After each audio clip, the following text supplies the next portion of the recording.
Sebelum mereka datang, niat mereka adalah mengusirmu karena mereka tidak menginginkan orang yang tidak berguna. Sekarang aku ingin merekrutmu. Xiao Hong juga berterus terang karena dia tahu betul nilai pria berjanggut di depannya ini. Dia pernah menjadi harta nasional, setara dengan Otto. Mencoba merekrutku, apa kau tidak takut aku punya kesempatan untuk merencanakan percobaan pembasmian lagi padamu, kata Elf dengan nada bercanda. Terserah. Ada banyak orang yang ingin membasmiku, satu orang lagi tidak akan ada bedanya, jawab Xiao Hong sambil tersenyum. Apa untungnya buatku, tanya Elf kemudian. Aku tidak akan diusir, jawab Xiao Hong. Baiklah, setuju. Tapi pertama-tama, mari kita perjelas dulu, jangan harap aku mau mendengarkan orang-orang bersel tunggal itu. Elf melirik Xiao Hong, tersenyum, dan di tengah percakapan itu, ia membuat keputusan besar lainnya dalam hidupnya, bergabung dengan pihak Xiao Hong dan menjadi anggota pasukan Evil. Meskipun Xiao Hong banyak kesalahannya, siapapun yang berpikiran jernih dapat melihat bahwa Xiao Hong adalah orang yang dapat dipercaya. Tentu saja, setelah mengatakan itu, Xiao Hong memberi Elf tos, dengan demikian secara resmi mengumumkan bahwa seorang komandan berpakaian merah tingkat harta nasional telah bergabung dengan barisan Xiao Hong dengan cara yang dramatis. Ketika Xiao Hong membawa Elf keluar ruangan, Gilo, yang berdiri di pintu, merasa sedikit lega. Untunglah dia tidak terbasmi, siapa yang peduli apa yang akan terjadi padanya nanti. Mulai sekarang, namanya Fox, dan dia akan menjadi anggota kru baru kita, kata Xiao Hong sambil menunjuk Elf. Fox anggota kru baru. Dia sudah tidak muda lagi, dan kemampuan pilotnya belum tinggi. Apa yang bisa dia lakukan, tanya Gilo dengan nada skeptis. Apa yang tidak bisa dilakukan seseorang yang punya tangan dan kaki, dia akan menjadi asistenku untuk saat ini. Xiao Hong menjawab dengan santai, lalu pergi ke ruang penyimpanan yang pengap dan mencari beberapa pakaian untuk Elf, topeng perak dan pakaian pang camping. Untuk sekarang cukupkan ini saja. Nanti aku beli lagi, kata Xiao Hong sambil melemparkan barang-barang itu ke Elf. Setelah itu, Jiro, Afu, dan yang lainnya mengemasi semua barang berharga di Gut dan meninggalkan kapal untuk mencari tempat tinggal sementara dan berbelanja di toko pola sulap terdekat. Prioritas utama Xiao Hong adalah mendapatkan rune sihir untuk meningkatkan sinyal, yang memungkinkan sinyal rune sihir interaktif dideteksi dan ditransmisikan lebih lanjut. Selain itu, ada juga masalah pengadaan perlengkapan darurat dan perumusan langkah selanjutnya. Namun, dengan kehadiran Elf, semuanya akan menjadi sedikit lebih mudah. Sementara Xiao Hong dan kelompoknya menjelajahi kota Haina yang luas dan kacau di bawah bimbingan Jiluo, di distrik Hejiang, kota Haina, terdapat banyak hotel mewah dan berbagai tank serta kendaraan lapis baja bermotif sihir di jalanan.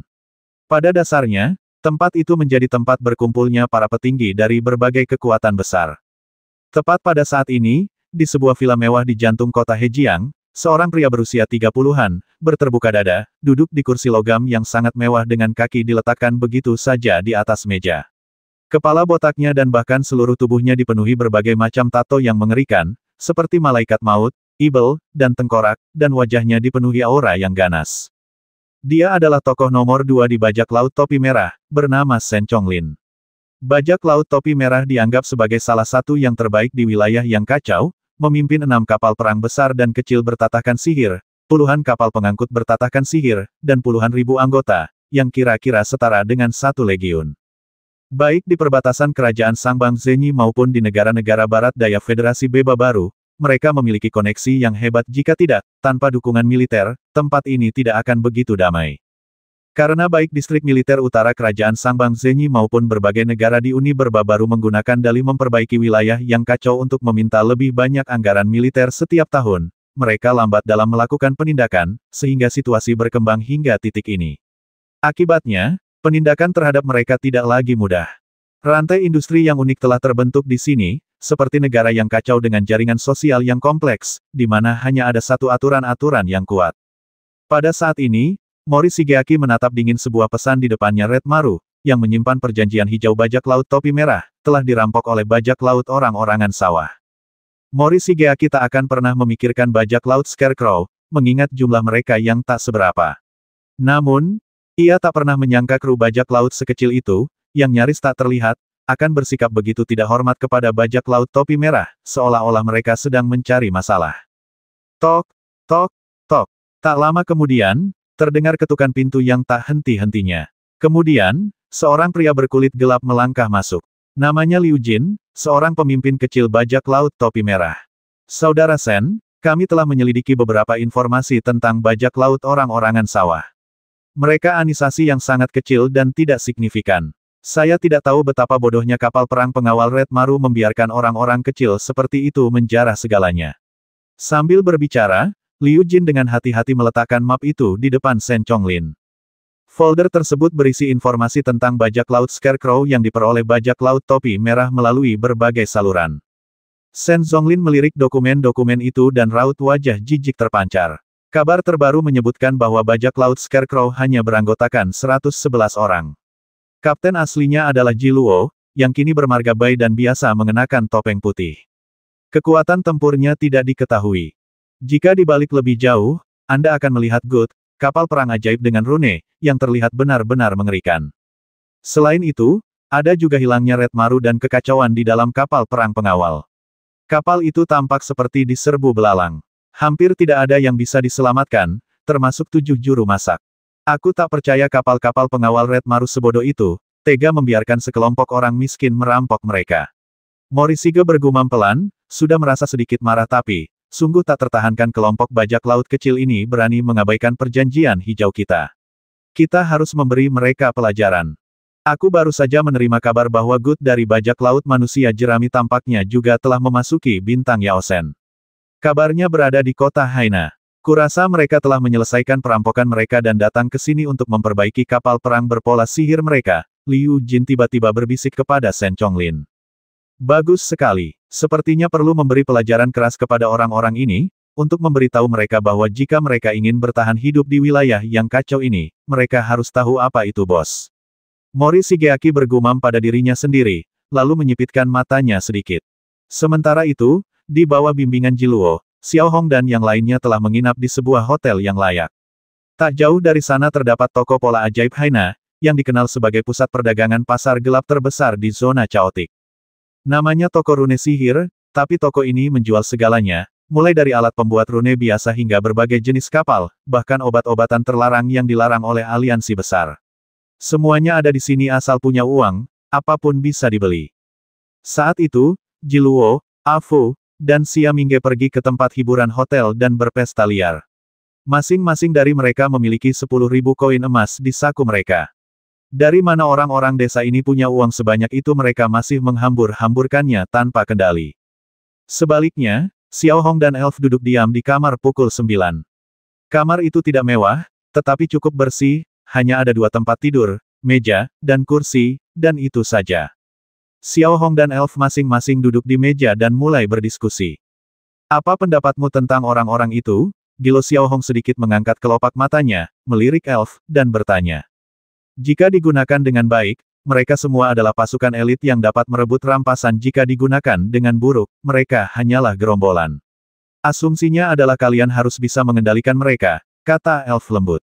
Kata-katanya tepat sasaran. Sebagai panglima tertinggi berpakaian merah yang bermartabat, Elf memiliki pengetahuan yang luas dan sangat terampil dalam operasi pendaratan planet, yang, terus terang saja, berarti memimpin pasukan dalam pertempuran. Xiao Hong mengangguk pelan, lalu berpikir keras. Apa rencanamu selanjutnya? Sepertinya menjadi penjahat seumur hidup sama sekali bukan cita-citamu, lanjut Elf. Pulihkan bangsa, bangkitlah, bangun surgaku sendiri, dan hancurkan semua musuh di bawah kakiku. Xiao Hong, tenggelam dalam pikirannya, menjawab tanpa ragu. Itu akan sulit. Untuk menjadi terkenal, kita butuh pijakan dan kemudian berusaha untuk tumbuh lebih kuat, dan jumlah kita sangat terbatas, jawab Elf. Kalau kita tidak punya, kita akan menaklukkan suatu wilayah. Soal orang-orangnya, aku bisa menemukan mereka. Pasukanku masih di sini, hanya terpencar-pencar. Aku akan mengumpulkan mereka dan kembali. Bagaimana menurutmu? Gumam Xiao Hong.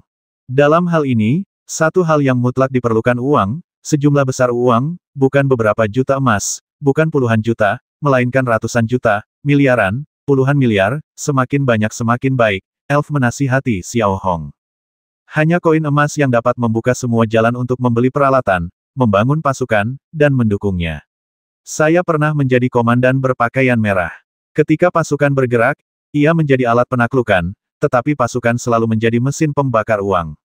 Bagi sebuah negara, memiliki pasokan ekonomi yang besar dapat dikelola, tetapi sebelum sistem ekonomi suatu negara terbentuk, mempertahankan pasokan pasukan yang besar terlalu sulit. Semuanya bermuara pada masalah inti memiliki pijakan. Aku mengerti maksudmu, jadi katakan padaku, apa cara tercepat untuk menghasilkan uang? Berdasarkan situasi kita, Xiao Hong sedikit mengangkat kelopak matanya, menatap Elf, dan bertanya. Elf terdiam cukup lama sebelum akhirnya tersenyum lega. Seandainya kita berada di gugus rela, pasti ada sesuatu yang akan sangat kutentang dan benci, tapi mengingat statusku saat ini, itu tidak masalah. Kalau kau ingin tahu industri apa yang paling menguntungkan dan menguntungkan, aku bisa bilang itu bisnis narkoboy, terutama narkoboy kristal. Racun kristal. Xiao Hong tentu saja tahu tentang zat ini. Dibandingkan dengan obat lain, yang membutuhkan budidaya dan ekstraksi tanaman dalam skala besar, racun kristal sepenuhnya disintesis secara artifisial. Zat ini memberikan pengalaman yang luar biasa dan menakjubkan, tetapi efek sampingnya juga cukup kuat. Mirip dengan tanda pertempuran Ibel ilusi, zat ini akan menyebabkan kerusakan kronis yang tak tergantikan pada sistem saraf pusat. Ya, obat yang diekstrak dari tumbuhan pertama-tama membutuhkan lahan, baru kemudian kita harus bisa melindunginya. Obat-obatan itu seringkali dikendalikan oleh kekuatan-kekuatan yang dahsyat. Di sisi lain, racun kristal hanya membutuhkan laboratorium yang besar. Meskipun sintesis racun kristal itu rumit dan kemurniannya sulit dikontrol, dengan tingkat keahlian Master Xiao, selama kita mempelajarinya dengan sungguh-sungguh, seharusnya tidak terlalu sulit, kan Elf melanjutkan. Xiao Hong tidak menjawab, tetapi kembali berpikir keras. Secara logika, ada cara lain untuk menghasilkan uang, yaitu menjual rune pertempuran. Namun, jika ia ingin menciptakan rune pertempuran yang hebat, akan mudah untuk mengungkap identitas Xiao Hong. Jelas, jalan yang diberikan Elf sangat memungkinkan. Dalam situasi khusus seperti ini, inilah satu-satunya cara untuk menghindari terungkapnya identitasnya. Tentu saja, menjual racun kristal merupakan kejahatan serius dalam aliansi manapun, tetapi apakah Xiao Hong peduli? Retak, retak, gemuruh. Tepat saat Xiao Hong merenungkan kesulitan dalam melaksanakan seluruh rencana, serangkaian suara kaca pecah dan benda meledak tiba-tiba datang dari lantai bawah. Yang terjadi selanjutnya adalah serangkaian gangguan. Mendengar suara ini, Xiao Hong dan Elf hampir bersamaan mengalihkan pandangan mereka ke jendela. Di luar, di halaman hotel, 1000 pria bertopi merah tua dan berseragam hijau tua bergegas masuk dan langsung menuju lobi. Lalu, terdengarlah hiruk-pikuk suara yang kacau. Hanya sekitar 5 menit kemudian, Gilot, Afu, Fomingo, dan sekitar 70 atau 80 orang lainnya terlihat berkelahi dengan orang-orang yang mengenakan topi merah di halaman. Dalam sekejap, seluruh halaman menjadi kacau balau. Xiao Hong langsung mengenali pria bertopi merah itu, kemungkinan besar ia anggota bajak laut topi merah. Ia ingat apa yang disebut perjanjian hijau yang disebutkan bajak laut topi merah ketika mereka merampok Red Maru, mereka pasti datang mengetuk pintunya. Dengan analisis ini dalam benaknya, Xiao Hong tak dapat menahan diri untuk berdiri sedikit. Kusarankan, setelah kau memilih bawahanmu, belajarlah untuk mempercayai mereka, percaya sepenuhnya pada mereka. Tidak perlu melakukan semuanya sendiri, kau akan kelelahan. Kedua, alam semesta Tiger saat ini sedang mempertimbangkan apakah kau hidup atau mati. Identitas ini masih sangat berharga. Mengambil terlalu banyak tugas hanya akan membuat identitasmu berisiko terbongkar, dan itu tidak sepadan. Elf duduk di tepi tempat tidur, ekspresinya tetap datar, lalu dengan lembut menarik lengan Xiao Hong, mempersilakan Xiao Hong duduk. Sementara itu, di halaman, Gilo dan kru topi merah sudah terkunci dalam pertempuran sengit. Memang, Gilo dan sekitar 30 awaknya memiliki kemampuan piloting yang sangat tinggi, semuanya setingkat Grand Pilot. Namun, mereka terhambat oleh kurangnya rune pertempuran yang sesuai. Mereka berhasil menjarah beberapa rune dari kapal perang pengawal, tetapi sebagian besar hanya setingkat pilot, paling tinggi setingkat master. Rune semacam itu hanya bisa digunakan sebagai solusi sementara dan jauh dari memungkinkan mereka untuk sepenuhnya melepaskan kekuatan tempur seorang Grand Pilot. Meski begitu, Gilo masih berhasil menjatuhkan sekitar 10 orang dalam sekejap, tetapi di antara mereka, Gilo bukanlah petarung yang paling cakap. Di antara kerumunan, ada seorang pria berambut merah yang tampaknya baru berusia 20-an. Ia telah mengalahkan lebih dari 20 orang hanya dengan tinju dan tanda pertempuran sederhana. Ia sangat kejam, wajahnya tanpa ekspresi, dan ia memiliki sepasang mata segitiga dengan sudut yang sedikit terkulai. Ia selalu terlihat sangat tenang. Xiao Hong juga kenal orang ini, namanya Mike. Dia biasanya tampak sangat pendiam, seperti sepotong kayu yang mudah terlupakan jika ditaruh di sudut. Sementara itu, para anggota Red Hat, yang telah menyerbu dengan agresif, agak bingung ketika melihat Gilo dan kelompoknya yang rendah hati dan acuh tak acuh, masing-masing lebih tangguh daripada yang sebelumnya. Dari segi kekuatan tempur saja, belum termasuk jumlah mereka, mereka sudah dianggap kelas atas. Bagaimana caranya? Para anggota topi merah tidak dapat menahan diri untuk menunjukkan sedikit keterkejutan situasinya tidak sesederhana yang mereka bayangkan. Meski begitu, dengan mengandalkan perlengkapan superior dan jumlah mereka yang banyak, 1000 anggota Red Hat berhasil menangkap sekitar selusin anggota Scarecrow yang kemungkinan hanya setingkat master. Namun, Gilo dan anak buahnya terus mengalahkan dan menangkap, hingga akhirnya berhasil mengalahkan lebih dari 200 anggota kru bajak laut Red Hat. Kedua belah pihak memiliki pasukan yang siap sedia, dan situasi mencapai jalan buntu. Tidak ada pihak yang bergerak lebih jauh, karena rune pertempuran Jiro dan yang lainnya terlalu mengerikan untuk ditangani. Sepanjang proses, Xiao Hong berdiri diam di dekat jendela lantai 2, mengamati tanpa mengucapkan sepatah kata pun atau bergerak di depan umum.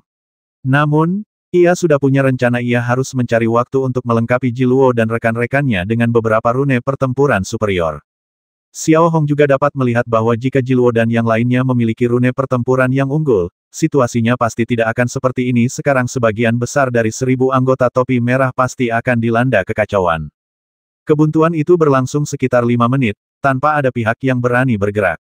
Meskipun Gilo biasanya bersikap acuh tak acuh dan tidak dapat diandalkan, para anggota bajak laut Scarecrow telah hidup bersama sejak kecil dan memiliki ikatan yang erat. Tak berdaya, mereka hanya bisa menyaksikan saat ke-12 rekan mereka didorong ke dalam kereta berpola sihir oleh bajak laut topi merah dan kemudian dibawa pergi. Orang pembawa sial, seru Gilo kesal saat melihat ke-12 rekannya dibawa pergi. Mereka bersenang-senang, tetapi insiden tak terduga ini terjadi.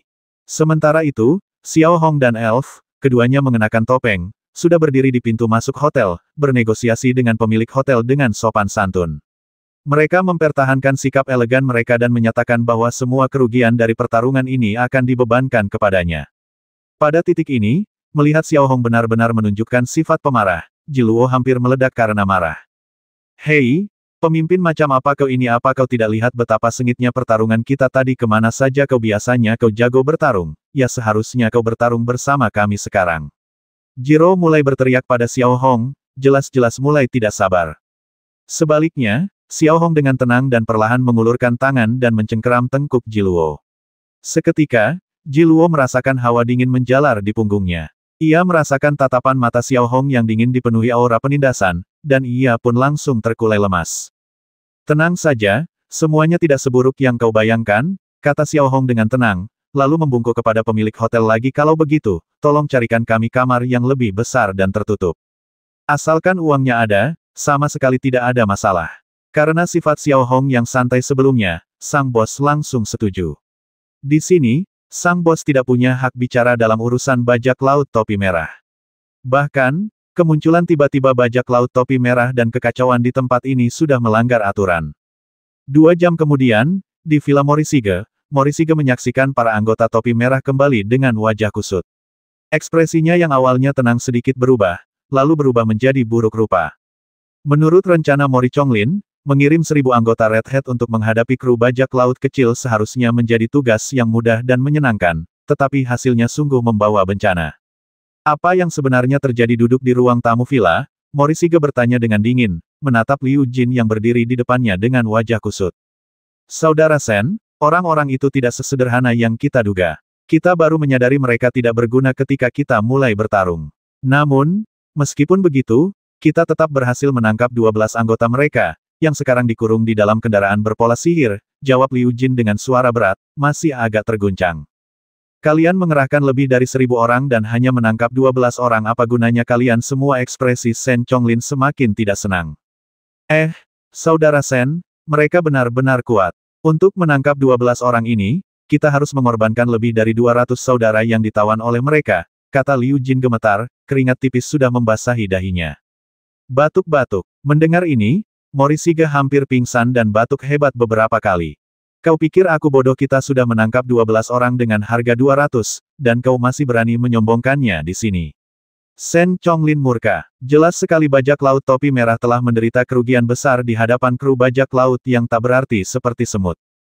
Orang pembawa sial, bajak laut orang-orangan sawah, aku takkan membiarkanmu lolos begitu saja, pikir Mori Shigenori dengan sengit. Namun, tepat ketika Sen Chonglin bertekad untuk menghancurkan bajak laut orang-orangan sawah, terdengar ketukan di pintu. Seorang pria pendek masuk dan berbisik, "Saudara Sen, sekelompok orang baru saja datang ke pintu. Mereka mengaku dari bajak laut orang-orangan sawah." Mendengar ini, urat-urat di dahi Sen Chonglin menggembung, dan amarahnya tampak jelas di wajahnya. "Aku tak percaya orang-orang ini masih berani datang, mereka hanya mencari mati." Setelah berbicara, Sen Chonglin perlahan mengulurkan tangan dan mengaktifkan layar cahaya di sampingnya. Dalam gambar, Xiao Hong, mengenakan topeng putih, berdiri di depan pintu. Ia telah berganti pakaian dengan setelan abu-abu gelap, kemeja putih dengan dasi bergaris merah, dan rambutnya yang berantakan disisir rapi dan dikepang di belakang kepalanya. Dia tampak sangat sopan, berdiri tegak dengan kedua tangan tergenggam di depannya, tak bergerak di pintu masuk villa, menatap lurus ke depan. Namun, melihat Jiluo, Xia Mingge, dan yang lainnya di belakang Xiao Hong, mereka tampak aneh dan nakal. Meskipun telah berganti pakaian baru, mereka semua berwarna cerah dan memancarkan kesombongan yang tak ada habisnya. Menatap Xiao Hong dan kurang dari 20 orang di belakangnya, Sen Chonglin menyipitkan matanya sedikit, tatapannya dipenuhi dengan keganasan. Mereka mungkin ke sini untuk bertukar sandera, tapi apa mereka pikir semudah itu? "Hari ini aku akan menunjukkan kekuatan bajak laut topi merah," seru Mori Shigeaki dengan galak, "biarkan mereka masuk." Saat Sen Chonglin memberi perintah ini, anggota bertopi merah yang berdiri di pintu melirik dingin ke arah Xiao Hong yang mengenakan topeng, dengan tatapan meremehkan dan acuh tak acuh. Kemudian, dengan nada tidak ramah, dia berkata, "Saudara Sen sudah bicara, masuklah."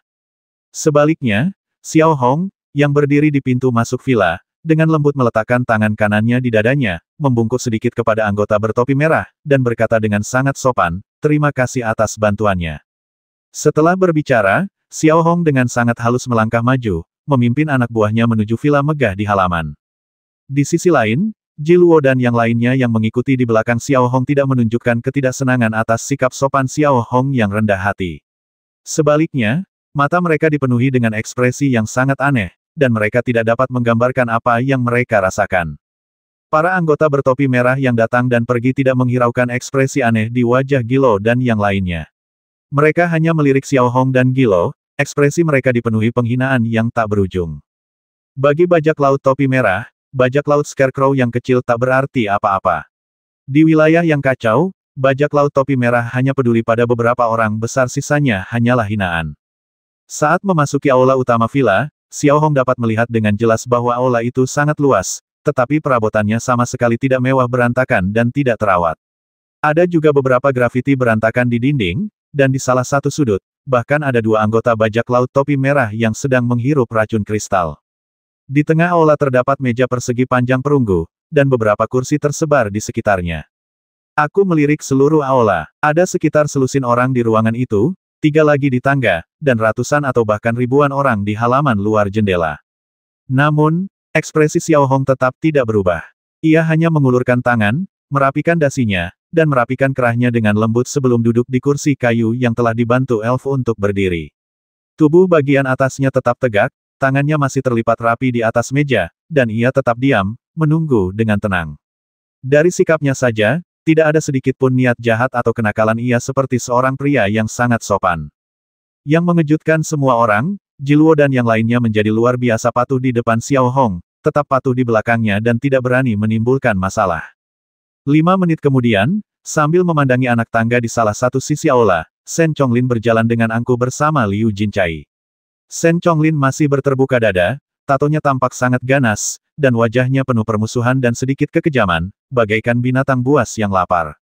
"Bajak laut orang-orangan sawah, aku tak percaya mereka berani mencariku. Berani sekali mereka." Sen Chonglin berjalan ke ujung lain meja persegi panjang Xiao Hong, meletakkan satu kakinya di kursi, dan berkata dengan suara yang dalam, matanya dipenuhi dengan tatapan tajam, yang membuat seluruh ruangan dipenuhi dengan suasana yang sangat menindas dan menakutkan. Pada saat yang sama, Sen Chonglin mencondongkan tubuh sedikit lebih dekat ke arah Xiao Hong, menatap langsung ke arahnya seolah-olah dia ingin sepenuhnya menekan aura Xiao Hong. Sebaliknya, Xiao Hong tetap tegak, kedua tangannya tergenggam rata di atas meja, tampak sangat tenang dan tidak terpengaruh oleh kehadiran Sen Chonglin, seperti patung. Pertama-tama, perkenalkan diri saya. Nama keluarga saya Bai, dan Anda boleh memanggil saya sesuka hati. Saya pemimpin orang-orangan sawah. Saya di sini hari ini hanya untuk menyelesaikan beberapa masalah, dan saya juga berharap Anisasi Anda bersedia menyerahkan kedua belas bawahan saya. Mereka mungkin tidak tahu sopan santun, tapi saya akan memberi mereka pelajaran nanti. Xiao Hong berkata dengan tenang dan sopan, kata-katanya cukup tepat, tidak rendah hati maupun arogan, dan penuh kesopanan, sangat kontras dengan penampilan Shen Chonglin yang arogan. Lepaskan mereka haha. Shen Chonglin tiba-tiba tertawa arogan, lalu menggebrak meja lepaskan mereka untuk kalian, anak buah kecil kalian pikir bajak laut topi merah itu apalagi pula, kalau kalian tahu apa yang terbaik untuk kalian, bebaskan 200 anak buahku seperti kalian adalah kakek kalian sendiri. Kalau tidak, jangan salahkan bajak laut topi merah karena berlaku kejam. Sambil berbicara, Shen Chonglin sekali lagi menatap tajam Xiao Hong yang sangat tenang. Penampilan Xiao Hong memberinya kesan pengecut, atau mungkin lebih tepatnya, sopan. Dalam pekerjaan ini, orang seperti itu berarti ia mudah diganggu. Di sisi lain, orang-orang lain di ruangan itu memandang Xiao Hong dengan jijik, seolah-olah ia adalah tuan muda kaya yang akan pingsan jika melihat darah. Mereka merasa orang seperti itu hampir tidak mengancam. Tuan Mori Chonglin menginginkan orang-orang Anda, itu mudah. Xiao Hong perlahan mengangkat tangannya, mengulurkan satu jari, dan menunjuk ke depan. Saat berikutnya, Xia Mingge, Afu dan yang lainnya saling bertukar pandang, bibir mereka sedikit berkedut, lalu mereka membawa kotak logam besar yang mereka bawa ke sisi Xiao Hong. Kemudian, melihat Xiao Hong tidak membuat gerakan sedikit pun, dia sedikit mengangkat tangan kirinya, perlahan membuka tutup kotak, lalu mendorongnya ke depan. Dengan bunyi debum, saat kotak logam raksasa itu jatuh, bau darah langsung memenuhi aula yang luas itu. Saat Xiao Hong mendorong kotak itu, kepala-kepala manusia berlumuran darah menggelinding keluar, masing-masing dengan ekspresi kesakitan yang luar biasa, berceceran di mana-mana. Semua kepala ini milik anggota topi merah. Suara mendesing. Hampir bersamaan dengan kepala-kepala itu berserakan di tanah, menatap Mori Chonglin dan semua anggota Red Hat di ruangan itu, ekspresi mereka yang sebelumnya mengejek membeku di wajah mereka, dan mata mereka terbelalak karena terkejut. Saat itu, Xiao Hong, yang duduk tegak di kursi kayu, dikelilingi oleh 200 kepala manusia, tak lebih dan tak kurang satu pun. Tetesan darah merembes dari kepala-kepala itu, perlahan-lahan membasahi lantai kayu hingga menjadi noda merah terang. Begitu pula di mata mereka, Xiao Hong yang awalnya tampak lembut dan halus, kini tampak seperti dewa kematian, pembasmi berdarah dingin berbulu domba. Mereka yang ditawan dibasmi tanpa pandang bulu, tanpa memberi musuh ruang untuk bernegosiasi. Ini sungguh kejam dan menunjukkan ketidakpedulian terhadap kehidupan. Terutama Mori Chonglin, ekspresi wajahnya berangsur-angsur mulai berubah, dari awalnya terkejut menjadi ngeri, dan sekarang ekspresi wajahnya mulai menjadi ganas. Bang! Orang menyebalkan. Shen Chonglin membanting tangannya yang besar ke tanah dengan keras dan meraung. Orang menyebalkan bermarga Bai, beraninya kau menyentuh rakyatku, kurasa kau sudah bosan hidup. Penjaga. Begitu Shen Chonglin mengucapkan kata-kata ini, para anggota topi merah di aula, yang sudah sangat terlatih, mengaktifkan rune pertempuran mereka atau menghunus pistol rune sihir mereka, semuanya mengarahkannya ke Xiao Hong. Jiro, Xia Mingge, dan yang lainnya juga mengeluarkan senjata mereka, tetapi ketika mereka mengingat bagaimana Xiao Hong telah mengeksekusi 200 anggota Red Hat, mereka merasakan ketakutan yang terus menghantui. Dalam sekejap, suasana di aula besar itu menjadi tegang, udara seakan membeku, dan keadaan di sekitarnya menjadi sunyi senyap dan menyesakkan. Sebaliknya, Xiao Hong tetap tenang, duduk di kursi kayu dengan tenang. Ia mengulurkan tangan dan perlahan mengeluarkan sapu tangan putih bersih dari sakunya, lalu dengan lembut menyeka noda darah di ujung jarinya. Orang pembawa sial, kita sudah sejauh ini dan kau masih berpura-pura padaku kau yang minta. Shen Chonglin akhirnya kehilangan kesabarannya, mengepalkan tinjunya, dan menghantamkannya tepat ke wajah Xiao Hong. Menghadapi pemandangan ini, Xiao Hong tidak menunjukkan tanda-tanda bergerak. Menatap ke belakang Xiao Hong, mata Mike berkilat dingin. Tepat saat tinjunya hendak mengenai Xiao Hong, Mike muncul di samping Xiao Hong dengan kecepatan kilat. Kemudian, dengan kecepatan yang hampir tak terlihat oleh mata telanjang, ia langsung meraih tinju Shen Chonglin dan meninju rahangnya dengan tangan satunya. Kekuatan itu begitu besar hingga membuat Shen terpental. Sebelum seorang pun dapat bereaksi, Mike telah melompati meja persegi panjang dan melancarkan serangan lutut yang kuat ke perut Shen Chonglin, hanya mengandalkan kecepatan dan kekuatan, tanpa menggunakan tanda pertempuran apapun. Dengan baik, Di bawah hantaman dahsyat itu, Morishige tak kuasa menahan diri untuk mengeluarkan suara itu. Ia ingin melawan, tetapi ia mendapati rentetan pukulan Mike telah menghantamnya. Setiap pukulan mendarat di bagian tubuh manusia yang paling rentan tulang rusuk, rahang, dan perut. Berdebar. Hanya 5 detik kemudian, Morishigeaki, yang tidak membalas sama sekali, terjatuh ke tanah, darah mengucur dari hidung dan mulutnya. Para anggota bertopi merah di ruangan itu ingin melakukan sesuatu, tetapi mendapati bahwa Mike telah mencengkeram leher Shen Chonglin dan menekannya dengan keras ke meja perunggu, tepat di depan Xiao Hong. Jika kau berani bertindak, lebih baik kau pertimbangkan hidup atau mati Morishigeaki. Yang tersisa bagi para anggota topi merah hanyalah rasa takjub dan sedikit ketegasan. Atmosfer di seluruh aula telah berubah total. Apa yang tadinya merupakan jalan buntu, kini telah menjadi tawanan Xiao Hong. Dengan hati-hati meletakkan sapu tangan yang telah digunakan untuk menyeka darah kembali ke sakunya, Xiao Hong kemudian mengalihkan tatapannya yang tenang ke wajah Shen Chonglin yang ganas dan berkata dengan tenang, "Sekarang, tolong lepaskan bawahanku." Orang menyebalkan. Tepat saat Xiao Hong mengucapkan kata-kata ini, Shen Chonglin meludahkan air liur berdarah ke arah Xiao Hong, yang memercik ke topeng putih Xiao Hong, membentuk beberapa bercak darah. "Hei Bai, kalau kau punya nyali, basmi aku. Percayalah, bajak laut topi merah akan menghabisimu." Bang! Sebelum Mori Chonglin sempat selesai berbicara, Xiao Hong mengangkat tangannya dan menamparkan kepala Mori Chonglin. Xiao Hong sudah memiliki kekuatan seorang Soul Master, jauh melampaui batas seorang Grand Master, bahkan melampaui batas manusia. Saat Xiao Hong menghantamkan telapak tangannya dengan keras ke kepala Shen Chonglin, kepala Shen Chonglin langsung meledak, bagaikan semangka yang dipukul palu, darah dan isi otak berceceran di mana-mana. Dalam sekejap mata, wajah Shen Chonglin yang penuh kebencian telah lenyap tanpa jejak, digantikan oleh genangan darah yang berceceran, beberapa potongan kepala, dan tangan Xiao Hong yang agak kasar menutupinya. Mike perlahan melepaskan cengkeramannya, lalu menatap tubuh Shen Chonglin yang tanpa kepala, yang meluncur ke samping Xiao Hong seperti benda mati. Tidaklah berlebihan jika dikatakan bahwa para anggota topi merah yang menyaksikan adegan ini benar-benar tercengang, melihat kepala Morishigeaki meledak. Mereka tak pernah menyangka Xiao Hong akan begitu tegas dalam pembasmiannya. Tak ada banyak negosiasi, tak ada kesabaran sama sekali. Ia membasmi orang nomor 2 di bajak laut topi merah. Bahkan negara adidaya di wilayah Chaotic pun harus berpikir 2 kali sebelum membasmi Shen Chonglin. Tapi pria bertopeng di depan mereka ini sungguh tak kenal takut.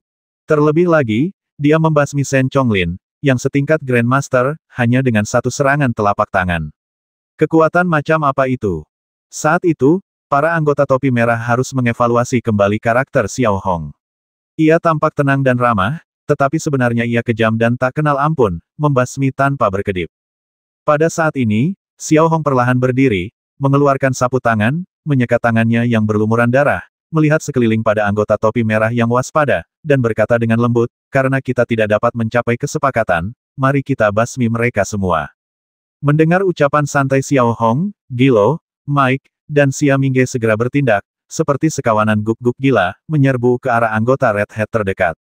Seperti kata pepatah, seorang pemimpin seringkali memiliki pengikutnya sendiri. Setelah menghabiskan beberapa hari bersama Xiao Hong dan menyaksikan banyak adegan berdarah, Jiluo dan yang lainnya mulai menggila, dan mereka menjadi sangat percaya diri saat bertarung. Dalam sekejap, aula besar itu berubah menjadi medan perang pembantaian. Gilo dan Mike sama-sama Grand Master level 5, sementara Xia Mingge dan yang lainnya semuanya Grand Master level 3. Meskipun mereka tidak memiliki perlengkapan yang bagus, perbedaan level kendali mereka terlalu besar. Hanya 2 menit kemudian, ruangan itu dipenuhi darah, dan puluhan mayat berserakan di aula. Para anggota topi merah di halaman ingin menerobos masuk, tetapi mereka mendapati Liu Jin sudah terjepit di depan Xiao Hong. Dengan Shen di ambang kematian, Liu Jin praktis menjadi orang paling berkuasa di sana. Oleh karena itu, wajar saja jika mereka ragu-ragu, mengaktifkan rune pertempuran mereka, dan mengambil posisi bertahan. Meriam utama dari 3 tank rune sihir diarahkan langsung ke seluruh villa. Namun, Xiao Hong sama sekali tidak peduli. Bahkan tanpa Jiluo dan yang lainnya, Xiao Hong sendiri tidak akan menganggap serius semangka busuk ini. Xiao Hong memasukkan sapu tangan bernoda darah itu kembali ke sakunya dan melirik sekilas ke arah Liu Jin yang sedang ditahan di atas meja oleh Mike. Pada saat ini, mata Liu Jin dipenuhi ketakutan yang tak berujung, terutama ketika ia melihat tatapan Xiao Hong yang tertuju padanya. Hatinya dipenuhi rasa dingin yang tak berujung, dan tubuhnya mulai gemetar tanpa sadar. Di mana orang-orangku, tanya Xiao Hong lembut, mempertahankan sikap sopannya. Di kereta berpola ajaib di halaman, Bos Bai, ampuni nyawaku. Liu Jinche menyerah sepenuhnya. Ampuni aku gampang. Suruh anak buahmu meletakkan senjata dan menyerahkan semua koin emas yang kalian miliki di sini, kata Xiao Hong, lalu mengedipkan mata pada Mike. Mike mengerti, mengangguk, lalu berjalan keluar dari aula villa sendirian. Ia membuka pintu 3 gerbong berpola sihir di pintu masuk, yang di dalamnya terdapat para anggota Scarecrow, semuanya terikat tangan dan kaki. Meskipun mereka dipukuli seperti Nangui, mereka masih hidup. Koin emas, aku tidak bisa mengambil keputusan itu, karena koin emas tidak berada di bawah kendaliku, kata Liu Jin, berkeringat deras dan wajahnya pucat. Ia sepertinya mencium aroma kematian yang terpancar dari Xiao Hong. Maaf, aku juga tidak bisa membantumu, kata Xiao Hong dengan santai. Namun, sikap santainya ini memberi kesan yang menyeramkan. Kemudian, Xiao Hong sedikit mengangkat tangannya.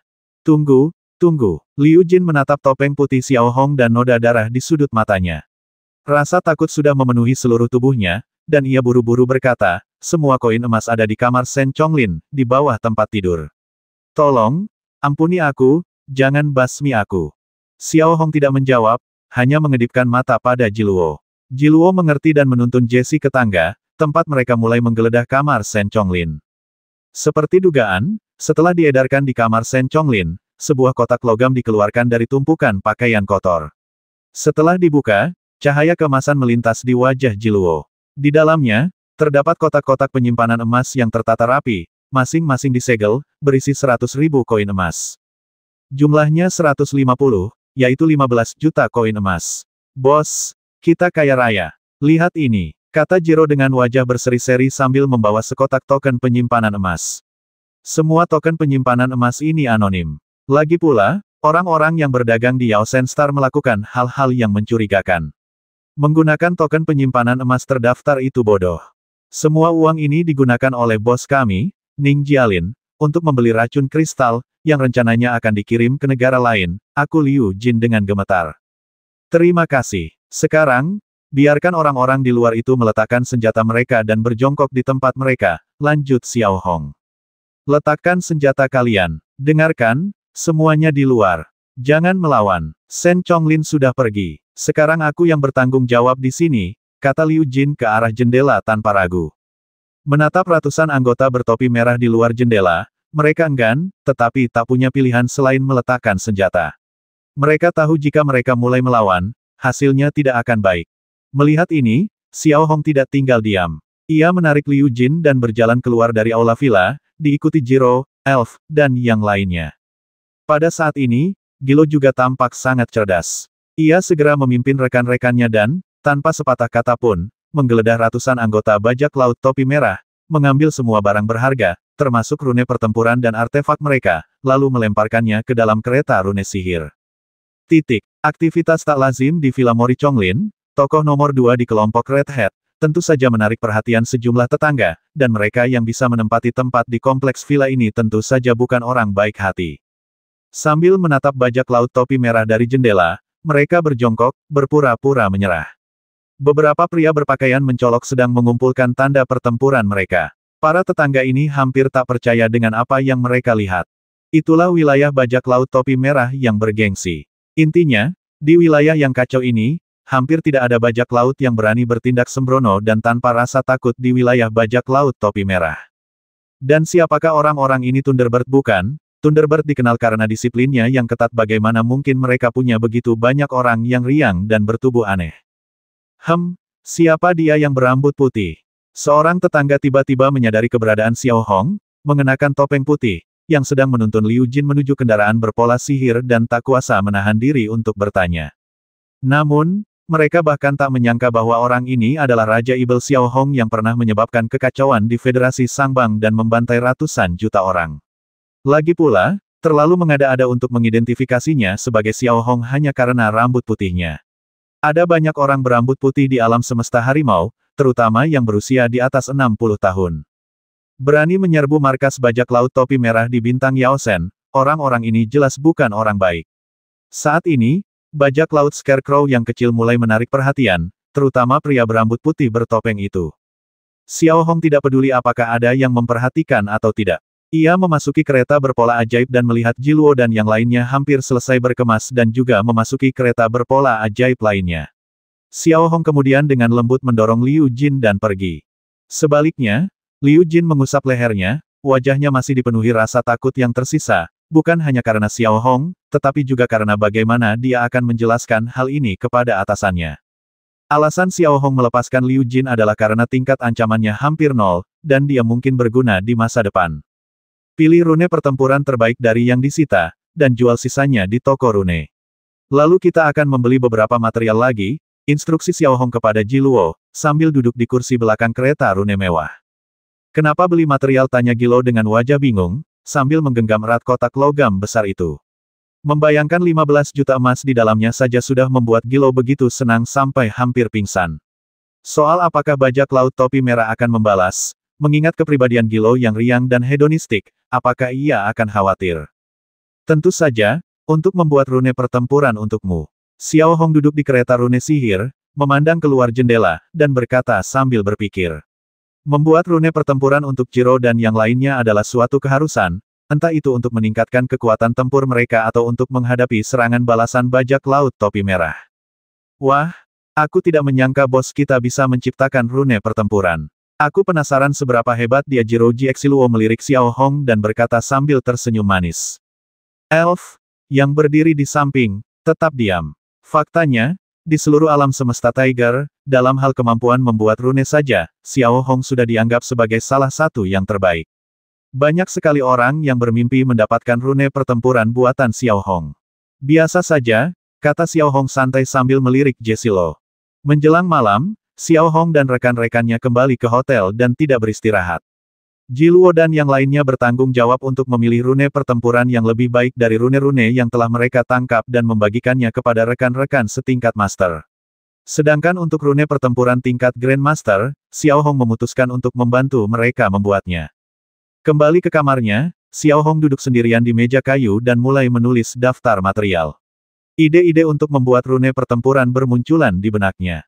Xiao Hong telah memahami secara mendalam karakteristik tempur lebih dari 30 awak kapal setingkat Grandmaster di Good selama pertempuran sebelumnya dengan bajak laut topi merah. Ia berencana untuk membuat rune tempur khusus bagi mereka agar mereka dapat menjadi pasukan tempur utamanya dalam jangka pendek. Selain itu, ia juga tengah merancang metode untuk menciptakan rune sihir penguat sinyal, karena hanya dengan cara inilah ia dapat menemukan lebih banyak anggota Funeral Knights yang tersebar di seluruh Tiger Universe. Xiao Hong membutuhkan waktu lebih dari 2 jam untuk akhirnya menyusun daftar yang panjangnya beberapa halaman.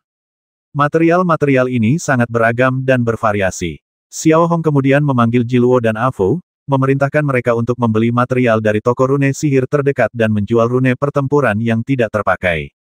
Jiluo dan Afu tentu saja tidak berani mengabaikan instruksi Xiao Hong, terutama karena mereka sekarang memiliki 15 juta koin emas. Bahkan, salah satu hobi terbesar Jiluo adalah bepergian. Namun, ketika Jiro dan Afu melihat daftar Xiao Hong, yang panjangnya lebih dari 10 halaman dan seluruhnya ditulis dengan rune sihir cetak, bibir mereka sedikit berkedut. Perkiraan kasar saja menunjukkan bahwa bahan-bahan ini bernilai setidaknya 10 juta koin emas di pasar gelap. Bos, ini keterlaluan. Apa kau gila, kata Jiro sambil melihat daftar material. Meskipun Xiao Hong sedang membuat pola pertempuran untuk mereka, Jiro, yang tidak tahu seberapa kuat Xiao Hong, tampak sedih melihat begitu banyak uang yang akan dihabiskan. Bagaimana kalau kita beli dulu dan coba efek rune pertempurannya? Afu menyarankan kepada Xiao Hong dengan ragu. Afu belum pernah melihat kemampuan Xiao Hong dalam membuat rune dan tidak yakin dengan kemampuannya. Lakukan sesuai instruksi. Xiao Hong perlahan meletakkan rune sihir tercetak di tangannya, melirik 2 orang yang berdiri di pintu, dan berkata dengan tenang, tetapi nadanya penuh dengan nada pantang menyerah. Mendengar kata-kata Xiao Hong, Jiluo dan Afu tentu saja tidak berani membantah dan hanya bisa mengangguk setuju. Kemudian, mereka membawa beberapa rekan ke toko pola ajaib Haina di dekatnya. Sementara itu, di Villa Bajak Laut Topi Merah, para anggota Bajak Laut Topi Merah yang masih hidup sedang membersihkan mayat rekan-rekan mereka. Di kamar tidur Shen Chonglin, Liu Jin berkeringat deras sambil berdiri di depan mejanya. Di layar di depannya, Ning Jialin, tokoh nomor 1 bajak laut Scarecrow, muncul. Ning Jialin sendiri tampak berusia 40-an. Dibandingkan dengan Shen Chonglin, ia berpakaian lebih rapi, dengan janggut tebal, kulit agak kasar, dan beberapa kerutan dalam di wajahnya. Pada saat ini, Ning Jialin melotot marah ke arah Liu Jin, matanya praktis menyemburkan api. Apa yang baru saja kau katakan kau dirampok di bintang Yaosen dan lawannya adalah kelompok bajak laut Scarecrow yang tidak dikenal, tanya Ning Jialin, menahan amarahnya sebisa mungkin. Hanya ada 3 kekuatan besar di wilayah yang kacau ini, Anisasi Thunderbird, Perkumpulan Mountain Rising, dan bajak laut topi merah. Kekuatan lainnya semuanya kelas 2 atau 3. Namun, yang tak terbayangkan oleh Ning Jialin adalah bajak laut topi merah, yang mengaku beranggotakan ratusan ribu orang, justru dirampok oleh bajak laut Scarecrow, yang hanya beranggotakan sedikit lebih dari 100 orang dan namanya bahkan belum pernah ia dengar sebelumnya. Wakil komandannya pun terbasmi. Sungguh memalukan. Ya, mereka juga mencuri uang yang kau gunakan untuk membeli barang.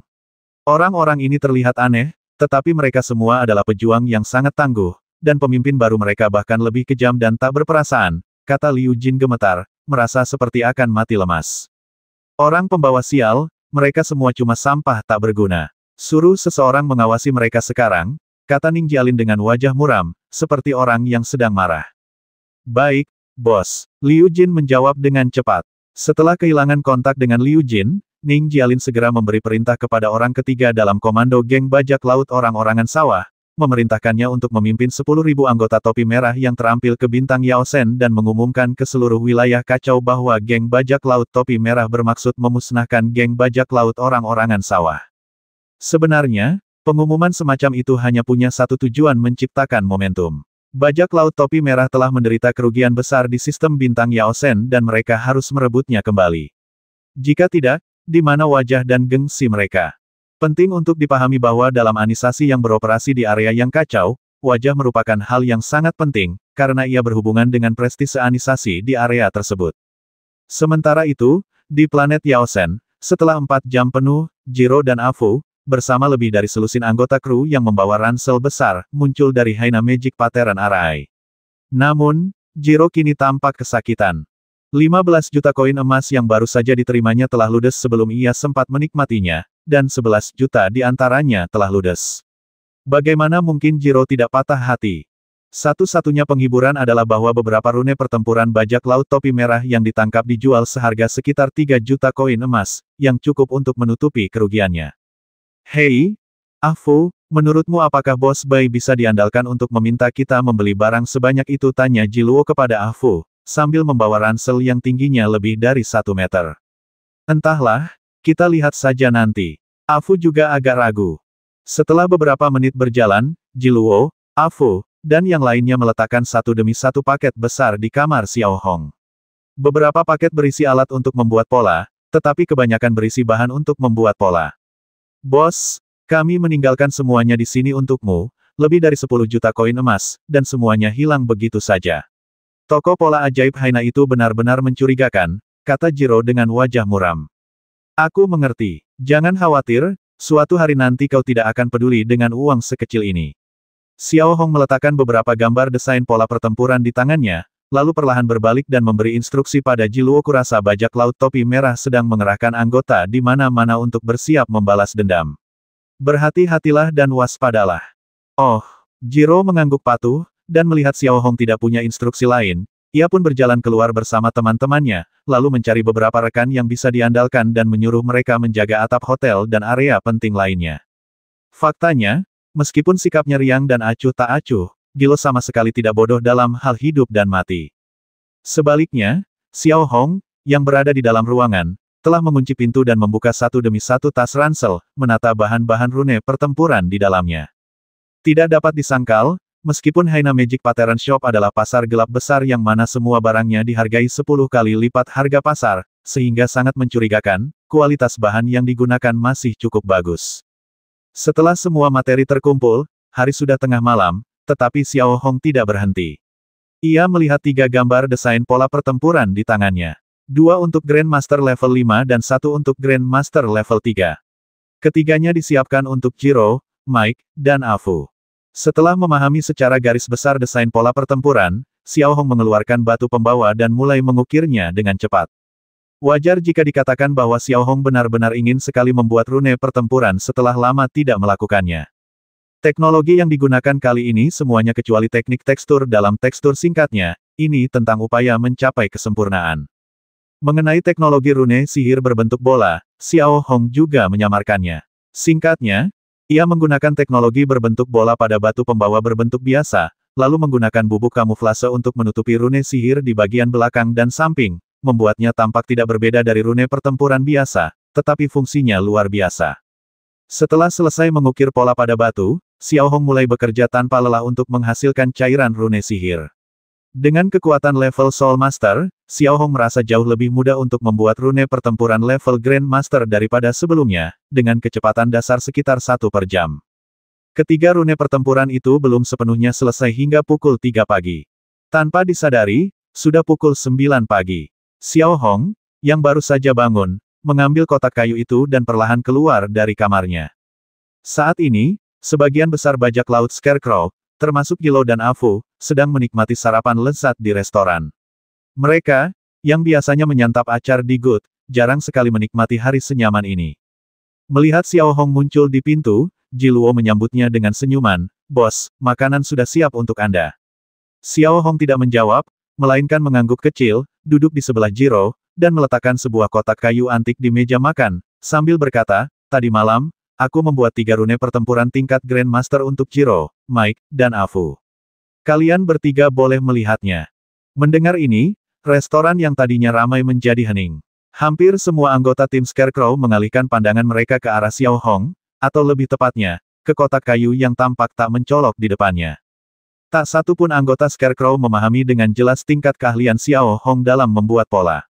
Pola pertempuran seperti apa yang ia ciptakan, apakah pola-pola itu luar biasa atau mengerikan atau bahkan hampir tidak bisa dilewati. Namun, saat para anggota tim orang-orangan sawah tengah berspekulasi, Xiao Hong dengan santai membuka tutup kotak kayu itu.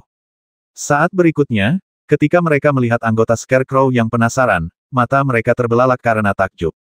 Di dalam kotak kayu itu terdapat 3 rune pertempuran yang tersusun rapi. Pengerjaannya sangat indah, dengan pola-pola yang berwarna-warni atau sebening kristal, semuanya memancarkan nuansa misterius. Dari penampilannya saja, mustahil untuk membayangkan betapa megahnya rune-rune pertempuran Grand Master biasa. Ini, Jiro, yang duduk di sebelah Xiao Hong, menatap 3 pola pertempuran megah di depan Xiao Hong, matanya hampir keluar dari rongganya, dan mulutnya, yang penuh dengan makanan, sedikit terbuka. Tanpa melebih-lebihkan, ketiga rune pertempuran di hadapannya ini mungkin adalah rune paling menakjubkan yang pernah dilihatnya seumur hidup. Garis-garis halus dan desainnya yang rumit dan misterius seolah penuh dengan kekuatan tak terbatas. Bukan hanya Gilo, bahkan Mike, yang tadinya sangat tenang, mengalami sedikit perubahan ekspresi saat melihat tanda pertempuran di kotak kayu itu, dan kilatan cahaya terlihat jelas di matanya. Karena kelangkaan sumber daya di Good, terutama rune pertempuran, dan karena Mike tidak suka bertarung, ia kehabisan rune pertempuran beberapa tahun yang lalu dan bergantung sepenuhnya pada serangan fisik sejak saat itu. Meskipun Mike tidak mengatakannya keras-keras, dia diam-diam ingin memiliki tato pertempuran yang unggul. Bahkan Elf, yang duduk di samping, sedikit terkejut. Keahlian Xiao Hong dalam membuat pola tampaknya jauh lebih hebat dari yang dibayangkannya. Saat Xiao Hong membuka kotak kayu itu, yang memperlihatkan 3 rune pertempuran, semua orang di restoran itu tampak membeku, menatap tajam ke arah rune di hadapan mereka. Khususnya bagi Gilo, Mike, dan Afu, hati mereka gatal seperti garukan anak kucing, berharap mereka bisa segera maju dan merebut rune pertempuran mereka sendiri, tetapi Xiao Hong tidak setuju, dan mereka tidak berani, mereka hanya terus menggosok-gosokkan tangan mereka. Di sisi lain, Xiao Hong memperlihatkan bagian dagu topengnya dan mulai menggigit ekor lobster lalu melahapnya dalam suapan besar. Sesekali ia menggigit nasi goreng seafood di sebelahnya, lalu mengangguk kecil menandakan makanannya enak. Xiao Hong sedang asyik menyantap hidangannya, sementara yang lain memperhatikan dengan penuh harap, terutama Jiluo yang dalam hati berseru kakak, pola pertarungannya sudah siap, kenapa tidak kau bagikan saja? 10 menit berlalu. Setelah selesai makan, Xiao Hong mengambil serbet putih untuk menyeka mulutnya, lalu menatap semua orang dan bertanya dengan bingung, "Hei, kenapa kalian tidak makan, rasanya enak sekali?" Melihat orang-orang yang mendengar kata-kata ini, mereka hampir memuntahkan seteguk darah. Pagi-pagi sekali, dengan 3 pola pertempuran yang menggoda di atas meja, siapa yang bisa makan? Rasanya seperti ada wanita yang sangat es-asteriski duduk di sebelah Anda, menampilkan tarian yang memikat, saat Anda sedang makan. Bos, tanda pertempuran itu, kita. Afu akhirnya mengumpulkan keberaniannya dan tergagap. Oh, ini kalian semua ikut aku. Setelah itu, Xiao Hong mengambil kotak kayu itu dan menuju ke tempat latihan pola pertempuran di halaman belakang hotel. Melihat Xiao Hong berjalan keluar, Jiluo dan yang lainnya juga berdiri serempak dan mengikutinya dari belakang, seperti anak kecil yang baru saja melihat permen lesat. Saat memasuki tempat latihan rune sihir, kita akan mendapati tempat itu cukup ramai, dengan berbagai macam orang yang datang dan pergi. Sebagian besar dari mereka telah memperoleh rune pertempuran dari pasar gelap dan datang ke sini untuk pengujian atau pelatihan. Selain harganya yang sangat mahal, semua fasilitas perangkat kerasnya cukup lengkap. Mereka menghabiskan 20 koin emas untuk menyewa ruang pelatihan yang besar.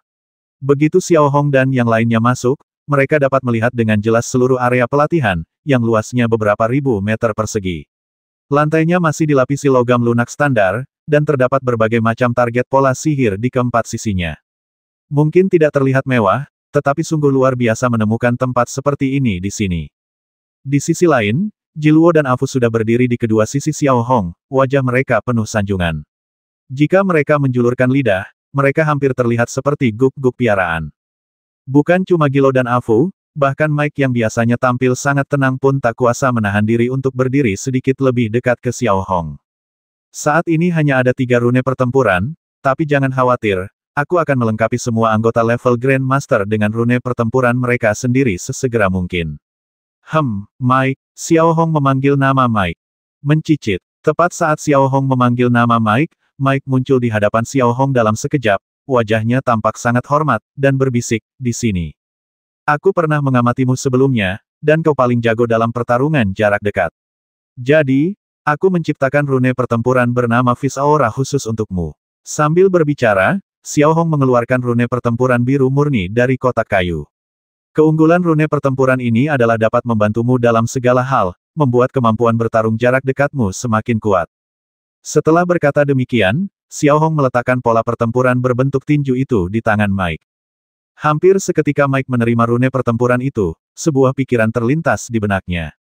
Tanpa mengaktifkannya, hanya dengan memegang rune itu, Mike merasakan kekuatan dahsyat memancar darinya. Tanpa menunda, Mike dengan hati-hati menggenggam lambang pertempuran dan kemudian dengan hati-hati mengaktifkannya. Wuss! Hampir seketika Mike mengaktifkan rune pertempuran berbentuk tinju, kilatan petir biru langsung terbentuk di sekujur tubuhnya, menyambar terus-menerus. Tinju dan kakinya, khususnya, diselimuti kilatan petir biru pekat, memberikan sensasi benturan yang kuat. Wow! Melihat Mike berubah dalam sekejap, Gilo dan anggota Scarecrow lainnya hampir tanpa sadar mengeluarkan suara seperti itu, mata mereka dipenuhi dengan keheranan. Tidaklah berlebihan jika dikatakan bahwa pola pertempuran seperti itu akan sangat menakjubkan bahkan di Federasi Apen ini, apalagi bagi orang-orangan sawah sederhana di depan kita. Fitur terbesar dari Fis Aura Battle Rune adalah kemampuannya untuk meningkatkan kekuatan dan kecepatan pengguna secara signifikan. Selain itu, rune ini dapat melepaskan aliran energi impak dan memiliki daya serap yang sangat kuat. Xiao Hong memberikan perkenalan singkat, lalu mengangkat tangannya sedikit, memberi isyarat agar Mike dapat mendemonstrasikannya. Saat itu, Mike merasakan kekuatan aneh mengalir deras di sekujur tubuhnya, membuatnya sangat aktif. Melihat Xiao Hong mengangguk, Mike mengaktifkan rune tempur tinjunya dan menyerbu. Suara mendesing. Saat Mike mulai bergerak, sosoknya berubah menjadi bayangan-bayangan tak terhitung jumlahnya di depan semua orang. Dalam sekejap mata, ia bergegas ke ujung lain lapangan latihan. Orang biasa hampir tidak bisa melihatnya. Gerakan Mike setidaknya 10 kali lebih cepat dari sebelumnya. Sesampainya di ujung lapangan latihan, Mike tidak berhenti. Dengan sedikit dorongan kakinya sudah menempel langsung di dinding, tubuhnya hampir sejajar dengan tanah. Namun, hal ini sama sekali tidak menghalangi gerakan Mike. Seolah-olah serangkaian bayangan berkelebat di lapangan latihan yang luas, menyilaukan mata. Wow, orang-orang yang terus menoleh, mencari Mike, tidak dapat menahan diri untuk berseru keheranan. Hanya belasan detik kemudian, Mike tiba-tiba muncul di depan target bertatahkan sihir dan melancarkan serangkaian pukulan. Hanya dalam 1 detik, ia melancarkan lebih dari 30 pukulan, mencapai kecepatan beberapa kali lipat kecepatan suara. Setiap kali ia memukul, arus listrik yang tak terhitung jumlahnya terbentuk pada target energi tersebut dan kemudian menyebar. Pada saat yang sama, target rune sihir juga akan menampilkan serangkaian nilai, dengan nilai terendah mencapai 50.000 poin. Jika rune ini mengenai orang biasa, satu pukulan saja dapat dengan mudah menembus tubuhnya. Ya dewa, menatap angka-angka pada target sihir, para anggota Scarecrow tak kuasa menahan diri untuk sedikit melebarkan mata, agak tak percaya dengan apa yang mereka lihat. Mereka telah bersiap, dan rune pertempuran Xiaohong memiliki kualitas yang luar biasa, tetapi apa yang mereka lihat di hadapan mereka memberitahu mereka bahwa kemampuan ini terlalu kuat.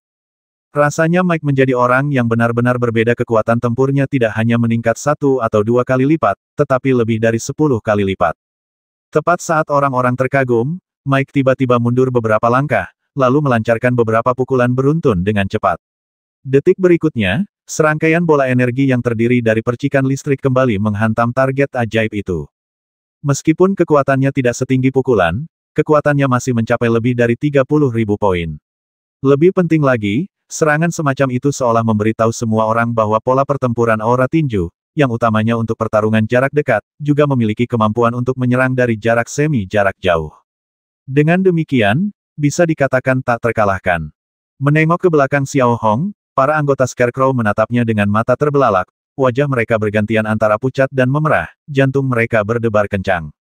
Tanda pertempuran seperti itu hanyalah harta karun langka yang khusus diciptakan untuk Mike. Tanda pertempuran Mike terlihat seperti ini, jadi seperti apa tanda pertempurannya nanti ini membuat orang-orang menantikannya. Setelah 10 menit penuh pengujian, Mike berhenti, dan wajahnya yang tenang menunjukkan kegembiraan yang tak tersamar. Pola pertempuran berbentuk kepalan tangan di tangannya adalah sesuatu yang selalu diimpikan Mike, dan bahkan lebih kuat dari itu, yang membuat orang-orang terkejut. Bagaimana perasaanmu? Xiaohong mengangkat kepalanya sedikit dan bertanya pada Mike, yang berdiri di depannya. Ekspresinya berbeda dengan sekelompok pria di belakangnya, yang matanya penuh keheranan dan iri. Bagus, sangat bagus. Mike, yang biasanya serius, kini memerah dan suaranya bergetar. Ia mengepalkan tinjunya erat-erat, seolah takut ada yang akan merebutnya. Ia dipenuhi rasa terima kasih dan kekaguman pada Xiaohong. Baguslah kalau terasa enak, jawab Xiaohong, lalu menoleh sedikit dan melirik Jiluo. Menatap Jiro lagi, ia tak kuasa menahan gemetar. Wajahnya yang tadinya pucat berubah merah padam. Jiro yang biasanya riang kini merasakan ketegangan dan antisipasi yang aneh, persis seperti saat ia menghadapi seorang gadis muda. Selanjutnya kau. Rune pertempuranmu adalah rune pertempuran pedang dan tongkat. Aku tahu kau punya pemahaman unik tentang rune pertempuran tipe pedang. Setelah mengatakan itu, Xiaohong menyerahkan rune pertempuran warna-warni di tangannya kepada Jiluo. Dengan cara ini, 1 jam penuh berlalu, dan Xiaohong membagikan 3 rune pertempuran. Pada dasarnya, kekuatan tempur dan kemampuan yang ditunjukkan oleh masing-masing rune pertempuran sungguh luar biasa. Kebahagiaan di wajah Gilo, Mike, dan Afu menjadi buktinya.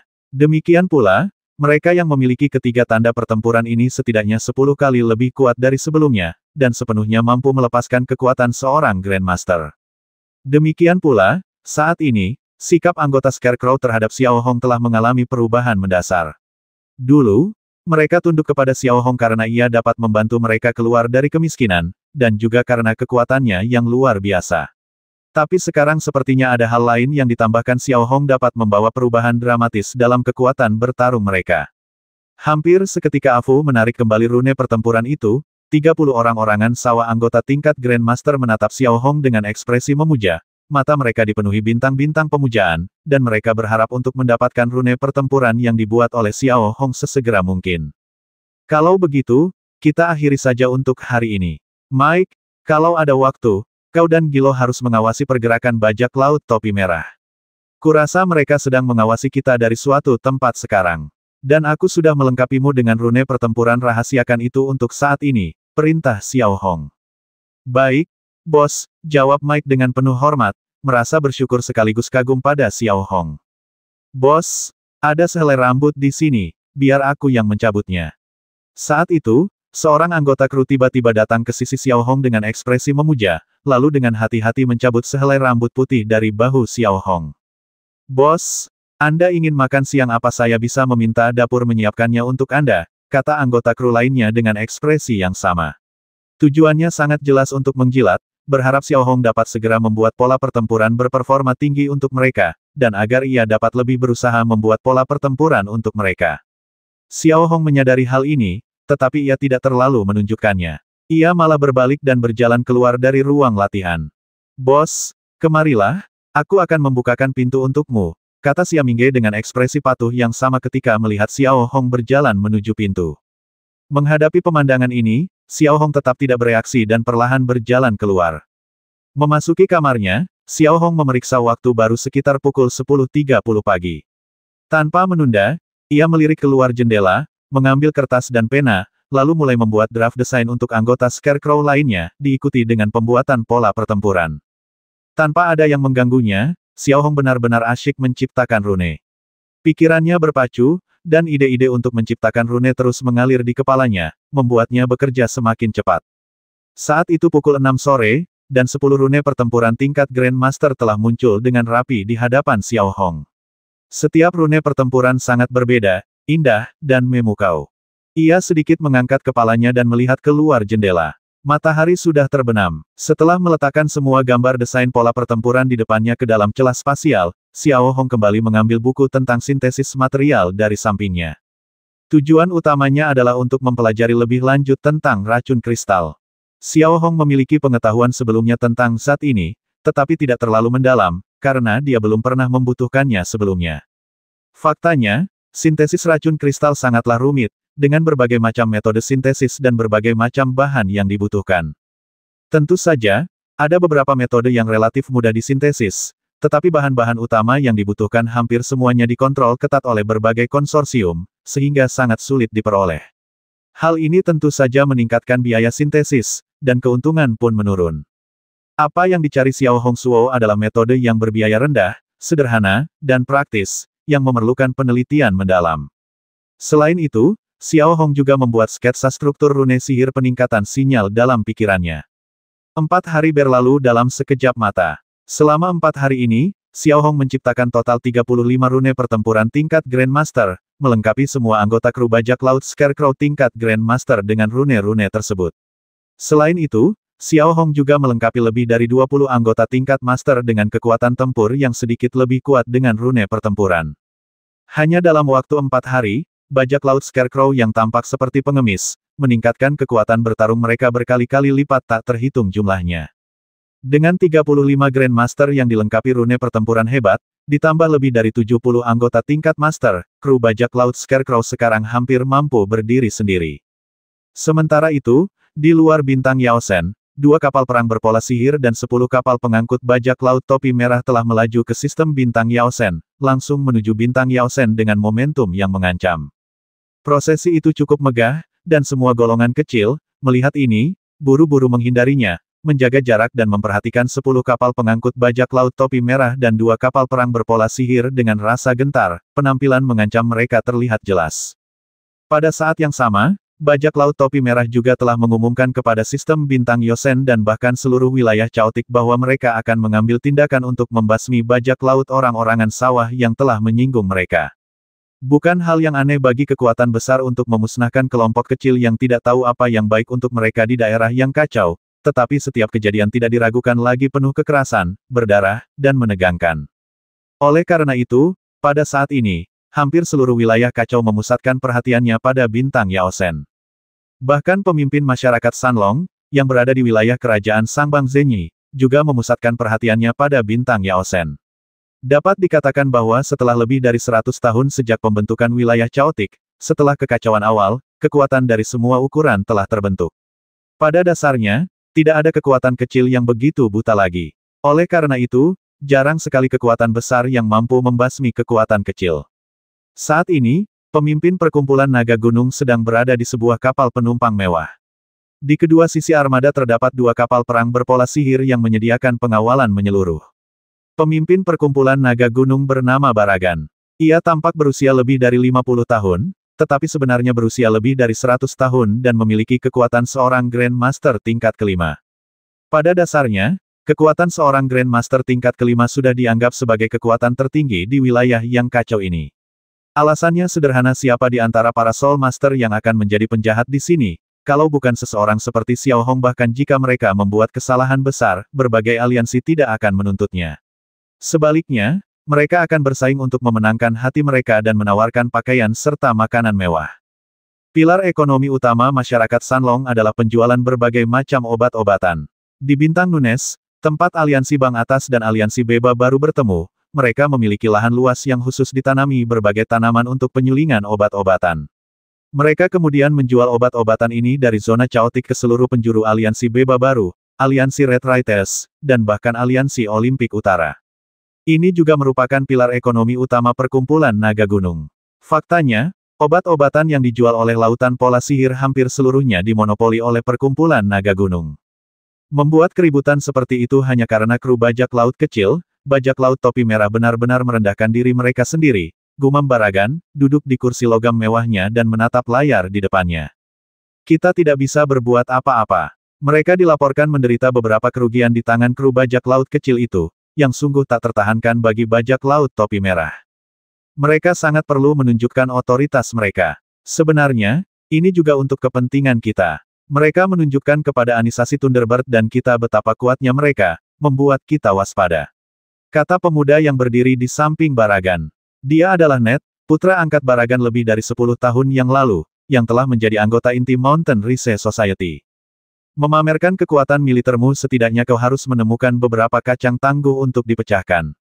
Keahlian macam apa yang bisa kau gunakan untuk main-main dengan semut-semut kecil itu, kata Baragan dengan nada meremehkan. Namun, pendapat Baragan tidak mewakili semua orang. Setelah mengetahui bahwa bajak laut topi merah telah mengirim 10.000 orang untuk menghabisi bajak laut Scarecrow, kota Haina yang kacau balau langsung menjadi tegang, membuat semua orang merasa tidak aman. Terutama saat mereka melihat bajak laut topi merah membuat pertunjukan besar, secara terbuka mengeluarkan pesan pemusnahan satu demi satu, dan menjelaskan alasan pemusnahan tersebut, mengabaikan perjanjian hijau bajak laut topi merah, dan secara terbuka memprovokasi bajak laut topi merah. Ini memberi kesan seorang malaikat maut, sabitnya diangkat tinggi di atas bajak laut orang-orangan sawah. Bahkan sebelum armada tiba, aura mengesankan yang terpancar dari bajak laut topi merah sudah mulai merasuki planet Yaosen. Dalam sekejap, kota Haina yang sudah kacau menjadi semakin kacau. Orang-orang bergegas mengungsi dari area dekat hotel tempat Scarecrow menginap, dan toko-toko dari berbagai ukuran menutup pintu mereka untuk menghindari dampak. Di dalam hotel, para tamu bergegas mengemasi barang-barang mereka dan pergi seolah-olah melarikan diri dari bencana, mencoba untuk menjauh sejauh mungkin, mata mereka dipenuhi jejak ketakutan. Sebaliknya, para anggota bajak laut Scarecrow tidak menunjukkan banyak perubahan ekspresi. Mereka tetap menjalankan aktivitas mereka dengan kecepatan masing-masing, dan masing-masing tampak acuh tak acuh. Terutama saat ini, Gilo berjalan keluar dari tempat latihan dengan kedua tangan di belakang kepala, bersiul sepanjang jalan, menuju restoran. Hei, sobat, kenapa buru-buru pergi nggak bisa tinggal beberapa hari lagi? Saat berjalan menyusuri koridor, ia melihat seorang pemuda membawa koper bergegas keluar dari kamarnya. Gilo menyapanya sambil tersenyum.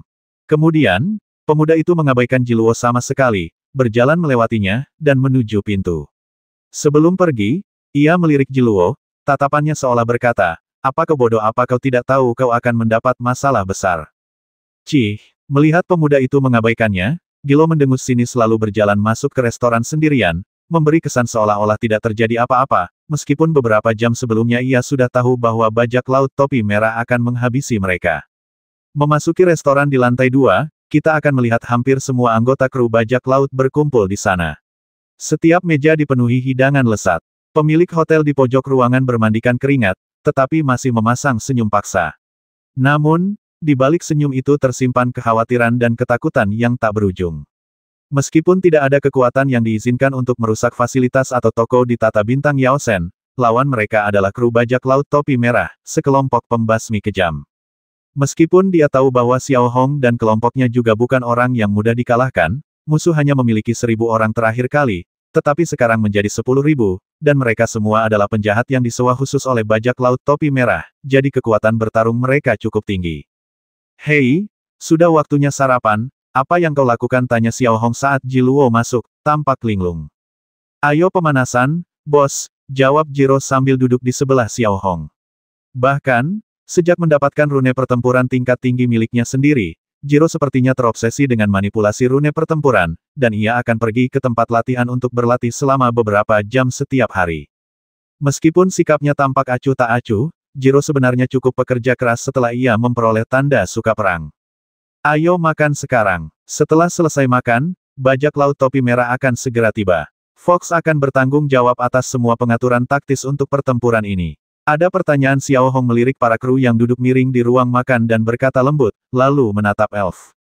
Kita akan bertarung segera setelah kita melihat mereka. Kita bisa menangani sekitar 10.000 orang. Tidak perlu taktik apapun, kan terutama kamu, bos. Apa kamu seganas itu? Tanya Gilo santai. Aku tidak akan bergerak kali ini, dan yang kuinginkan adalah tidak ada kerugian. Dengan kata lain, penyelesaian total tanpa korban. Apa kau pikir kau bisa melakukan itu? Bantah Xiao Hong. Ini, Gilo agak ragu. Karena kalian tidak bisa menjaminnya, mulai sekarang kalian semua harus mematuhi perintah rubah. Siapapun yang tidak patuh akan langsung dieksekusi, kata Xiao Hong, lalu mulai makan. Elf, di sisi lain, tidak banyak bicara atau berkomentar apapun. Faktanya, sebagai komandan berpakaian merah di gugus bintang 5, ia dapat dengan mudah memimpin ratusan ribu atau bahkan jutaan prajurit. Memimpin sekitar 100 orang saja sudah lebih dari cukup. Meskipun lawan yang akan mereka hadapi berjumlah setidaknya 10.000, mereka tidak boleh lupa bahwa di antara orang-orang berpenampilan aneh ini, terdapat 35 Grandmaster dan sisanya adalah Master. Yang lebih penting, sebagian besar orang di sini memiliki tanda pertempuran yang diberikan oleh Xiao Hong, menjadikan mereka prajurit dan jenderal elit sejati. 10 menit kemudian, setelah semua orang selesai sarapan, elf mengeluarkan peta kota terdekat, menaruhnya di atas meja, menggaruk rambutnya yang berantakan, dan mulai menunjuk ke peta, membuat tugas taktis yang sangat tepat kepada semua orang di sekitarnya. Ini pada dasarnya adalah pengaturan taktis peperangan kota yang sederhana, tetapi lebih canggih daripada komandan biasa, dan misinya disesuaikan dengan karakteristik tempur dan tingkat kendali setiap individu. Berdiri di dekat jendela, Xiao Hong tetap diam, mendengarkan dengan saksama. Satu hal yang tak terbantahkan dari perspektif komando perang darat saja, elf jelas lebih unggul dari yang lain. Terutama penataan tiap titik kuncinya, seakan-akan menghalangi titik vital lawan. Sementara itu, armada topi merah telah menyerbu atmosfer bintang Yaosen, dan kapal-kapal itu perlahan-lahan berhenti di area berlabuh kapal yang paling dekat dengan hotel tempat Xiao Hong menginap. Penanggung jawab operasi pemusnahan ini adalah orang ketiga dalam komando bajak laut topi merah, bernama, yang berusia sekitar 30 tahun. Ia berambut hitam sangat pendek dan mengenakan jubah panjang yang indah, jauh lebih elegan daripada pakaian kasar Shen Chonglin. Namun, tatapan mata yang kejam sangat mirip dengan Shen Chonglin. Setelah berpuluh-puluh tahun berkembang, bajak laut topi merah, yang sudah terbiasa menguasai wilayah yang kacau, tidak akan pernah menoleransi provokasi kelompok bajak laut kecil. Demikian pula, ketika armada bajak laut topi merah, dengan momentumnya yang luar biasa, berlabuh di area dermaga kapal, anggota faksi lain menunjukkan ketakutan yang tak berujung di wajah mereka, dengan suara bulat memilih untuk mengalah. Rasa takut masih menghantui hati mereka, dan satu-satunya penghiburan mereka adalah bajak laut topi merah tidak menargetkan mereka. Pikiran tentang kata pemusnahan yang diucapkan oleh bajak laut topi merah membuat mereka merinding. Ingat, setengah jam lagi, aku tak ingin melihat bajak laut Scarecrow itu atau siapapun yang masih hidup. Saat ini juga, aku ingin mereka menyaksikan langsung kekuatan bajak laut topi merah dan membuat mereka lenyap dari dunia ini sepenuhnya. Perintah tegas melalui rune komunikasi. Saat memberi perintah, palka 10 kapal pengangkut perlahan terbuka, dan kemudian para anggota bajak laut topi merah, mengenakan topi merah dan seragam hijau tua, bergegas keluar dari kapal pengangkut berpola sihir. Dibandingkan dengan lebih dari 1.000 orang yang menyerang bajak laut Scarecrow sebelumnya, orang-orang ini memiliki perlengkapan yang lebih baik dan kekuatan tempur yang lebih tinggi. Bisa dibilang bajak laut topi merah mempertahankan orang-orang ini hanya untuk satu tujuan bertarung. Hanya dalam waktu 5 menit, 10.000 anggota bajak laut topi merah telah membentuk formasi rapi di alun-alun dermaga kapal yang luas, dan semuanya mengaktifkan rune pertempuran atau artefak mereka. Tata tertibnya sangat terjaga dengan baik, dan suasananya luar biasa kuat. Anggota dari berbagai faksi yang berada pada jarak yang jauh tidak dapat menahan diri untuk menelan ludah ketika mereka menatap anggota Red Hat yang diperlengkapi dengan baik dan banyak jumlahnya. Bahkan Baragan, Bapak Sanlong Society, tak dapat menahan perubahan ekspresi wajahnya saat menatap layar di hadapannya. Aku tidak menyangka bajak laut topi merah akan menjadi jauh lebih kuat dari sebelumnya, gumam Baragan dalam hati, sedikit menyipitkan matanya. Menurut pendapatku, mobilisasi bajak laut topi merah untuk melawan bajak laut orang-orangan sawah itu hanyalah kepura-puraan. Tujuan sebenarnya mereka adalah untuk menunjukkan kekuatan militer mereka yang luar biasa saat ini, membuat kita waspada terhadap mereka, dan dengan demikian semakin memperkuat posisi mereka sebagai kekuatan super di wilayah yang kacau ini. Ned, putra angkat Baragan, menganalisis dengan tenang. Baragan tidak menanggapi, tetapi dia sudah tahu apa yang sedang terjadi, dan matanya tertuju pada layar di depannya. Pada saat ini, baik perkumpulan naga gunung maupun Anisasi Thunderbird yakin bahwa bajak laut topi merah sedang mengadakan pertunjukan untuk mereka, sebuah tembakan peringatan untuk mengintimidasi yang lain. Pada saat ini, atmosfer di seluruh planet Yaosen mulai menjadi berat. Toko-toko di sekitar hotel tempat orang-orangan sawah itu menginap semuanya tutup, dan jalan-jalannya sepi. Saat melangkah keluar dari kapal perang bertatahkan sihir, ia melihat ke arah jalan menuju tujuannya dan mendapati tidak ada seorang pun yang terlihat. Senyum puas tersungging di bibirnya. Semuanya, dengarkan. Target hotel tempat Scarecrow menginap. Musnahkan dia. Menunjuk ke arah target dan meneriakkan perintah. Hampir seketika mengeluarkan perintah, 10.000 anggota Red Hat terbagi menjadi 3 kelompok dan menyerbu ke hotel tempat Scarecrow menginap dari 3 jalan berbeda. Para pilot mengendalikan pola aliran udara, sementara para penunggang mengendalikan pola angin. Kekuatan 10.000 orang itu hampir tak bisa dibedakan dari pasukan elit. Yang memiliki Grandmaster tingkat keempat, mengikuti di belakang kelompok dengan ekspresi garang. Sementara itu, Xiao Hong, yang berada di kamarnya, berdiri di dekat jendela dan dapat dengan jelas melihat 10.000 anggota Red Hat bergegas menuju hotel, tetapi wajahnya tetap tanpa ekspresi. 10.000 orang. Bagi Xiao Hong sendiri, tidak ada ancaman sama sekali. Alasan Xiao Hong tetap memilih untuk tidak bergerak hanyalah karena ia tidak ingin mengungkap identitas aslinya sebelum ia mengembangkan kekuatannya sepenuhnya. Seperti yang sudah kukatakan sebelumnya, dalam pertempuran ini, kalian harus mematuhi semua perintah elf dan memperlakukan diri kalian sebagai prajurit sejati. Selain itu, aku baru saja memikirkannya dan menyadari bahwa aku punya beberapa bahan. Karena itu, aku memutuskan untuk memberikan rune pertempuran khusus tambahan kepada orang yang membasmi musuh terbanyak sebagai hadiah. Orang yang membasmi musuh paling sedikit harus mengepel lantai selama sebulan setelah kembali ke Gut, kata Xiao Hong lembut melalui rune komunikasi. Pada saat ini, para anggota orang-orangan sawah yang sudah tersebar di berbagai sudut, tak dapat menahan diri untuk tidak bersinar dengan cahaya yang sangat terang saat mendengar Xiao Hong mengatakan ini, seolah-olah mereka telah disuntik dengan darah ayam. Khususnya bagi Gilo dan Mike, jantung mereka mulai berdebar kencang, karena di antara bajak laut orang-orangan sawah, selain Xiao Hong, mereka berdualah yang memiliki tingkat kendali paling tinggi, yang berarti merekalah yang paling mungkin menerima hadiah. Melihat sekali lagi ke arah para anggota bertopi merah yang menyerbu ke arah mereka dari jauh, bajak laut Scarecrow tidak lagi melihat mereka sebagai musuh yang kejam, tetapi sebagai titik yang bergerak. 10.000 bajak laut topi merah, yang sama sekali tidak menyadari pola pikir bajak laut orang-orangan sawah, telah muncul di pintu masuk hotel dan mengepung seluruh hotel dengan kecepatan tinggi. Di halaman hotel, hanya 35 Grandmaster, termasuk Gilo dan Mike, yang terlihat. Meskipun tingkat kemampuan pengendaliannya tidak dapat dilihat sekilas, bajak laut orang-orangan sawah di halaman tampak menyedihkan jika dibandingkan, dilihat dari jumlah mereka saja. Berdiri di ujung jalan, semakin muak dan galak saat melihat pemandangan ini. Memang, hanya 35 orang yang terlihat, yang agak aneh. Tapi apakah, yang memimpin 10.000 orang, peduli lagi pula, bajak laut Scarecrow hanya berjumlah sedikit di atas 100 orang, sehingga rasio pasukannya adalah 1:100. Mereka yang menyaksikan adegan ini melalui layar tak kuasa menahan diri untuk tidak menunjukkan rasa jijik. Bajak laut topi merah yang perkasa telah mengerahkan 10.000 orang dan menempuh perjalanan ribuan mil hanya untuk melawan kru bajak laut kelas 3 yang hanya beranggotakan 100 orang.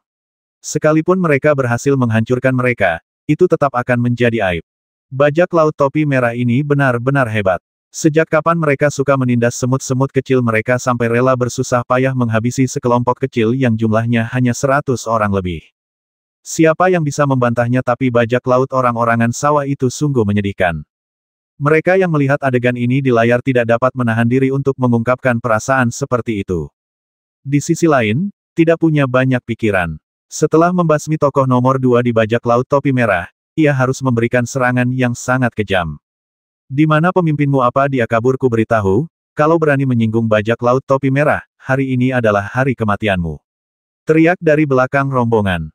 Menghadapi teguran, 35 anggota Scarecrow yang berdiri di pintu masuk hotel tidak menunjukkan ekspresi, rasa takut, dan amarah. Mereka hanya menatap kerumunan yang berdesakan di depan mereka dalam diam. Tim pertama, kalian siap menyerang. Saat elf mengeluarkan perintah seperti itu, seperti mikrofon yang menunggu tembakan dimulai, mereka mengaktifkan rune pertempuran mereka dan menyerbu keluar. Sebelum ada yang sempat bereaksi, Mike sudah menerjang langsung ke arah bajak laut Red Hat. Dengan satu pukulan, ia menghancurkan kepala salah satu Red Hat, dan dengan tendangan lain, ia menerbangkan yang lainnya. Hanya 10 detik kemudian, Mike sendirian, menyerbu ke barisan 10.000 orang. Mayat-mayat beterbangan kemanapun ia pergi. Seolah-olah Mike adalah mesin bor, yang menerjang bajak laut Red Hat. Hanya dalam belasan detik, lebih dari 100 Red Hat tewas.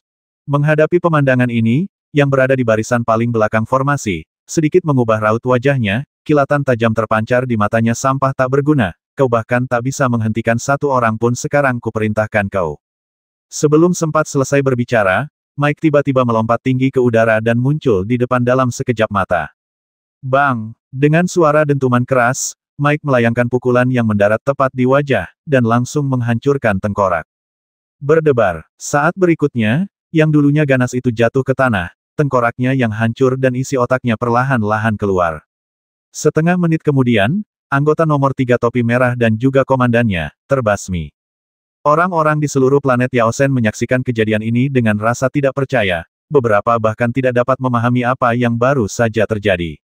Bahkan Baragan, yang duduk di layar, membeku di tempat. Di sisi lain, yang mengejutkan, para anggota Scarecrow di halaman tidak merasakan peningkatan moral setelah membasmi. Hampir semua dari mereka menunjukkan kemarahan di wajah mereka, kemarahan yang tak berujung.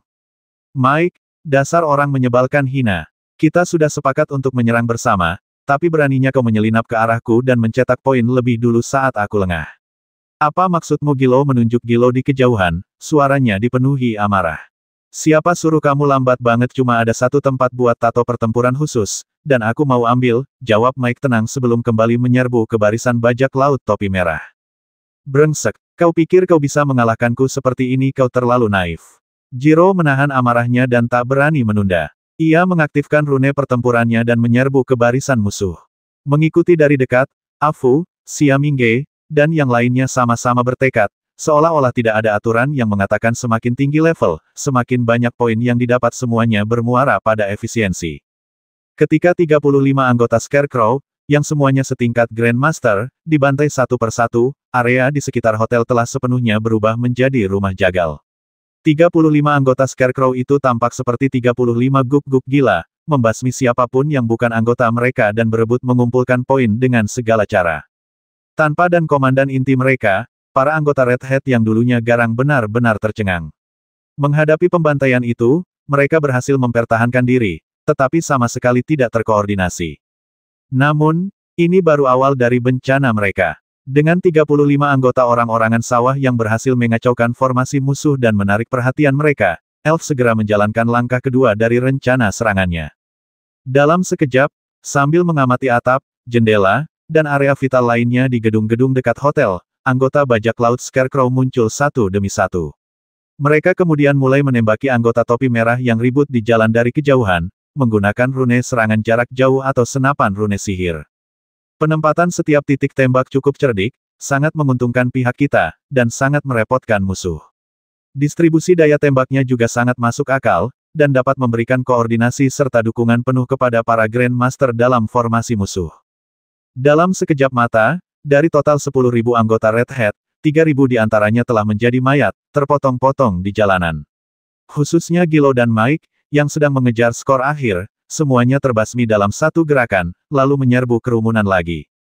Di bawah komando pribadi Elf, seluruh proses, dari serangan bajak laut Scarecrow hingga kekalahan bajak laut topi merah, hanya memakan waktu 1 menit.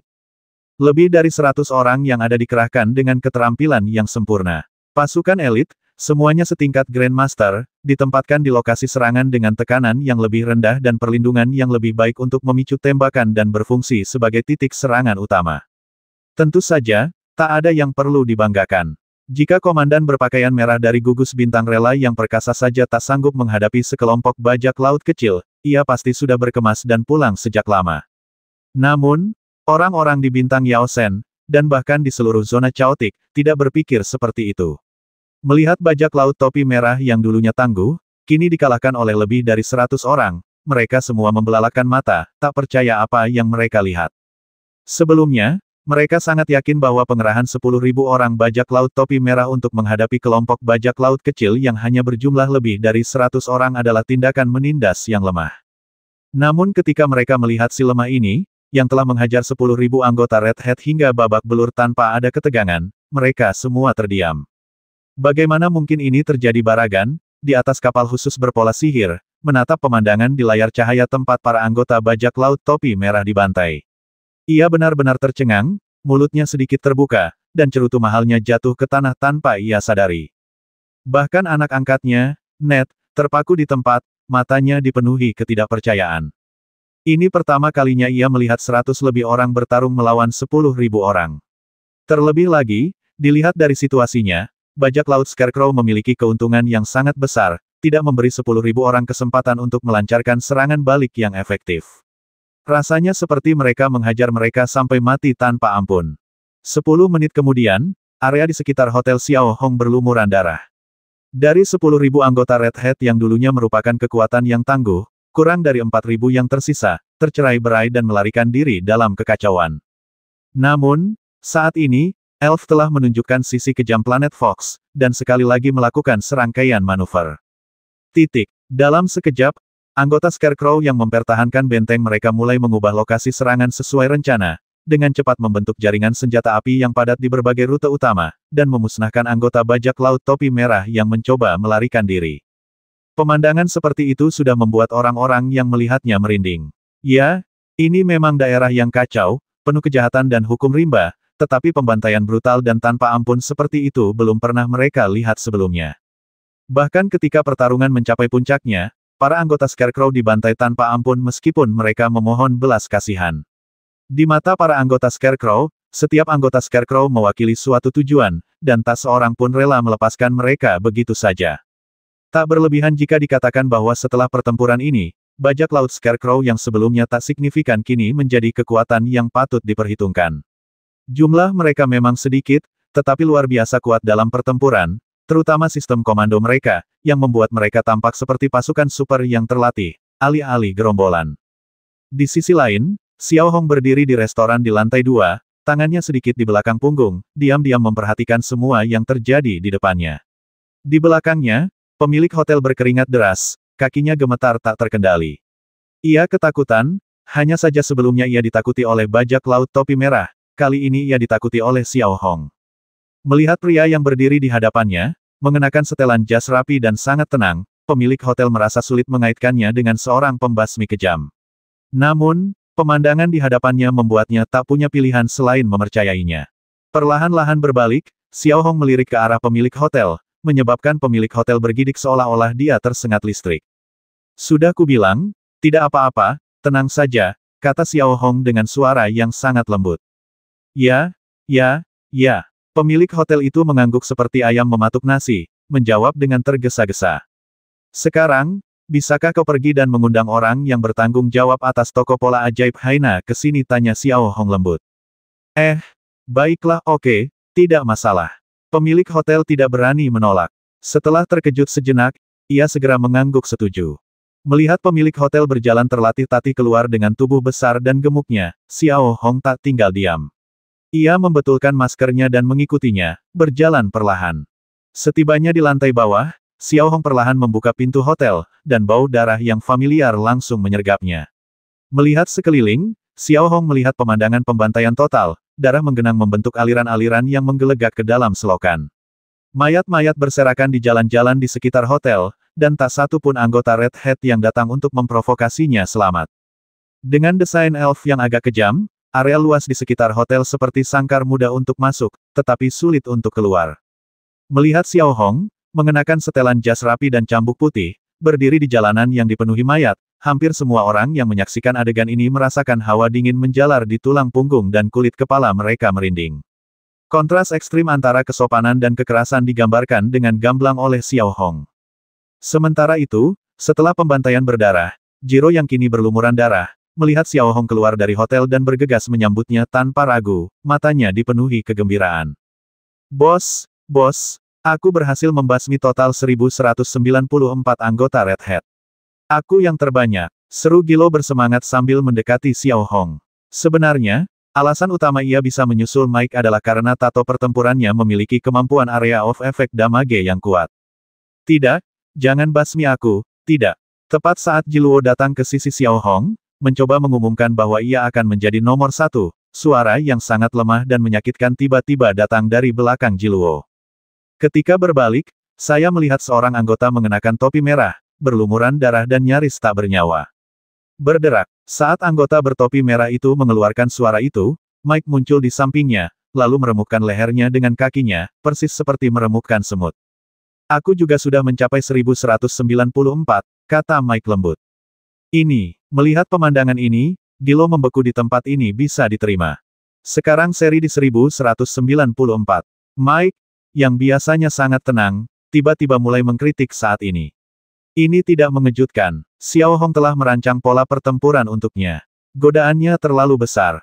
Kau hanya manusia yang sedang sekarat, kau hanya bisa dianggap setengah manusia, kata Gilo, yang juga cukup penuh perhitungan. Meski dia sekarat, dia masih hidup, jadi dia harus dihitung. Lagi pula, akulah yang membasmi, lanjut Mike, menolak untuk mundur. Jangan berdebat lagi, masing-masing 1, seri untuk juara pertama, kata Xiao Hong lirih, melihat Gilo dan Mike tengah berdebat dan hendak berkelahi. Mendengar ini, Gilo dan Mike, yang hampir berkelahi, akhirnya tenang. Gilo langsung berseri-seri kegirangan, dan wajah Mike juga berseri-seri. Mustahil untuk membayangkan bahwa mereka berdua telah membasmi lebih dari 2.000 orang. Mayat-mayat yang tergeletak sembarangan di sekitarnya, ditambah ekspresi Gilo yang patuh, menciptakan perasaan yang sangat menakutkan. Xiao Hong tak terlalu mempedulikan hal ini, dan malah perlahan mengalihkan pandangannya ke kejauhan, di mana dia melihat pemilik hotel menuntun Tang Long, kepala toko pola ajaib Haina, saat mereka mendekat. Lautan pola ajaib sebenarnya adalah bisnis anisasi Thunderbird. Secara logika, akan menjadi lelucon jika kru bajak laut kecil mengambil alih secara langsung. Namun, pembantaian 10.000 anggota Red Hat oleh Scarecrow dalam sekejap mata adalah cerita yang berbeda. Dia bahkan mengetahui bahwa pemilik hotel telah menyebutkan undangan pribadi Tuan Bai. Hati Tang Long menegang. Saat Tang Long melangkah ke area yang dipenuhi mayat-mayat, melihat para anggota Red Hat tergeletak tak bernyawa, dia merasakan hawa dingin merambati tulang punggungnya dan kakinya pun lemas. Kalau tidak salah ingat, Anda pasti Tang Long, Ketua Tang senang bertemu dengan Anda, kata Xiao Hong sopan saat Tang Long mendekat, mengulurkan tangannya dengan sangat ramah, tanpa menunjukkan tanda-tanda keanehan atau keganasan pasca pembantaian itu. Melihat sikap Xiao Hong, Tang Long merasakan hawa dingin menjalar di punggungnya. Ia bisa merasakan ketenangan Xiao Hong tidak dibuat-buat, memberi Tang Long firasat bahwa membasmi 10.000 orang adalah hal yang mudah bagi pria bertopeng putih ini. Dia tampak berbudi luhur tetapi sebenarnya cukup licik. Tuan Bai, halo. Tang Long segera berjabat tangan dengan Xiao Hong. Ia tak berani berpura-pura superior, apalagi berpura-pura menjadi anggota kunci anisasi Thunderbird. Bolehkah saya bertanya apa yang membawa Anda ke sini? Tuan Bai tanya Tang Long ragu-ragu. Mari kita bahas kesepakatan bisnis. Kudengar Haina Magic Pattern Shop membeli segalanya. Jadi, coba lihat, berapa harga mayat-mayat ini? Tanya Xiao Hong dengan tenang. Tang Long terkejut mendengarnya. Menjual mayat-mayat ini dia belum pernah mendengarnya sebelumnya. Tuan Tang, tidak perlu terkejut. Mayat-mayat ini semuanya membawa rune pertempuran. Bahkan ada koin emas dan beberapa barang mewah. Sebutkan harganya, dan Anda bisa membersihkan medan perang. Sedangkan untuk barang-barang berharga, perusahaan rune Guimo bisa menyimpannya sendiri. Xiao Hong tetap lembut dan tidak terburu-buru. Meskipun mengerti apa yang dikatakan Xiao Hong, Tang Long masih sedikit bingung. Benar, Haina Mo Wensing memang dikenal suka membeli apa saja, tetapi ini pertama kalinya Tang Long melakukan transaksi seperti ini, dan mungkin satu-satunya dalam hidupnya. Menurut harga jual toko pola sihir Haina, setiap anggota topi merah seharusnya memiliki setidaknya 1.000 koin emas, terutama, yang jumlahnya tak terhitung.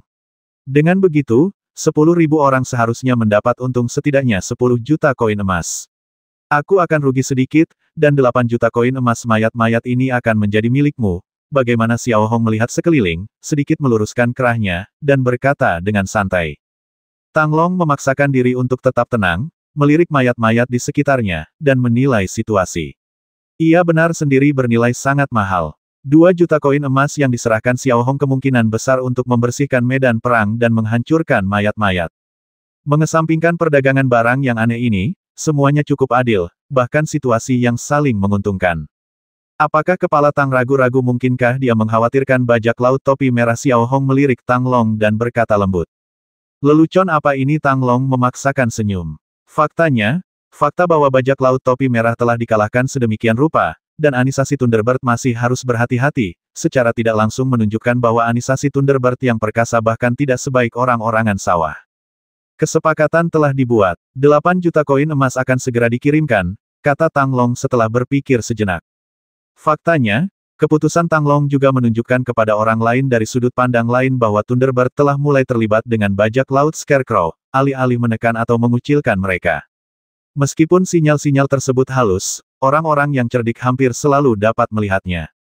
Bagaimana dengan koin emasnya? Aku simpan saja dulu. Kita tukarkan dengan bahan-bahan. Aku punya daftarnya, kata Xiao Hong sambil menyerahkan daftar yang ditulis dengan rune sihir tercetak kepada Tang Long. Tang Long mengambil daftar itu dan membacanya berulang-ulang, tetapi ia masih tidak mengerti. Daftar material tersebut hanya berisi 10 jenis material, yang semuanya sangat murah dan umum, 3 jenis mineral, 2 jenis material tumbuhan, 5 jenis material sintetis kimia, dan 1 set peralatan sintesis. Kau yakin akan menghabiskan 8 juta emas itu untuk barang-barang ini? Tanya Tang Long, tatapannya penuh kejutan. Bahkan, ia semakin sulit memahami apa yang dipikirkan pria bertopeng ini. Mereka memperdagangkan mayat, lalu menggunakan koin emas yang mereka dapatkan untuk membeli barang-barang rongsokan ini. Bahkan, pasar gelap pun malu menjualnya dengan harga lebih tinggi. Ya, rasio perolehannya sudah di bawah.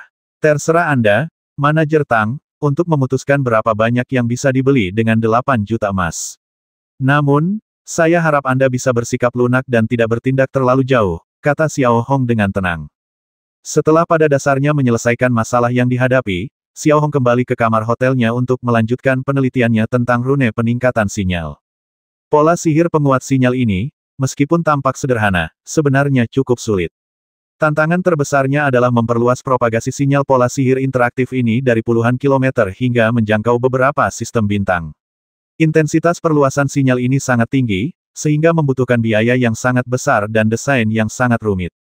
Oleh karena itu, diperlukan waktu sebelum kerangka kerja yang lengkap dan komprehensif dapat dirancang.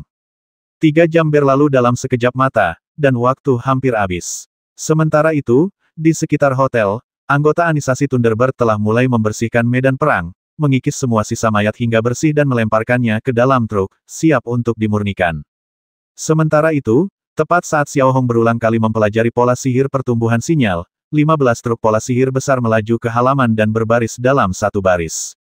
Duduk di dekat jendela, Xiao Hong melihat kendaraan berpola ajaib dengan logo perusahaan pola ajaib Haina terparkir di halaman dan sudah bisa menebak apa yang ada di dalamnya. Karena itu, Xiao Hong tidak menunda lagi. Ia memasukkan gambar desain yang dimilikinya ke dalam celah spasial dan perlahan berjalan keluar. Setibanya di pintu masuk hotel, Tang Long sudah memerintahkan anak buahnya untuk membuka truk-truk berpola sihir satu persatu. Selain satu truk yang membawa peralatan eksperimen, 14 truk lainnya berisi bahan-bahan yang dibutuhkan Xiao Hong.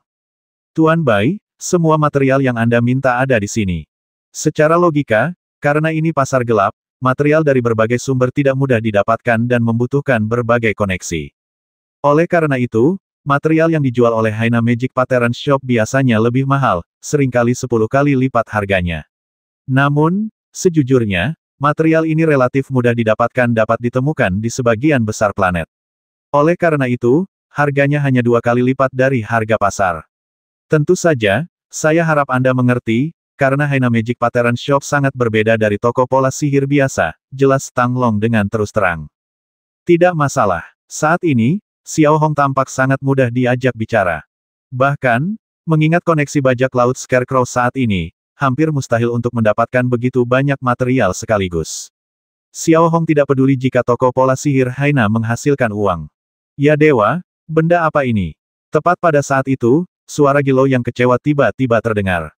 Lalu lihat Gilo, yang berdiri di samping truk berpola ajaib, memperhatikan tabung demi tabung fosfor merah yang diangkut. Truk berpola ajaib lainnya penuh dengan balok-balok fosil abu-abu, kebanyakan barang murah. Awalnya dia mengira Xiao Hong membeli bahan-bahan untuk melanjutkan pembuatan pola pertempuran bagi mereka, tetapi dia sangat kecewa. Apa yang kau teriakkan? Tanya Xiao Hong sambil menatap Jiluo. Bos, 8 juta koin emas kita, 8 juta koin emas penuh, tapi, kata Jiro dengan ekspresi kesakitan. Tang Long, di sisi lain, mengangkat bahu sedikit ke arah Jiluo, menunjukkan bahwa masalah itu tidak ada hubungannya dengan dia. Aku punya rencana sendiri, diamlah. Xiao Hong melirik Jiluo yang berteriak, lalu mengulurkan tangannya ke Tang Long sekali lagi dengan ramah, menandakan bahwa kesepakatan telah tercapai. Setengah jam kemudian, setelah semua bahan dipindahkan ke gudang, Xiao Hong memimpin Gilo, Elf dan yang lainnya ke hotel. 770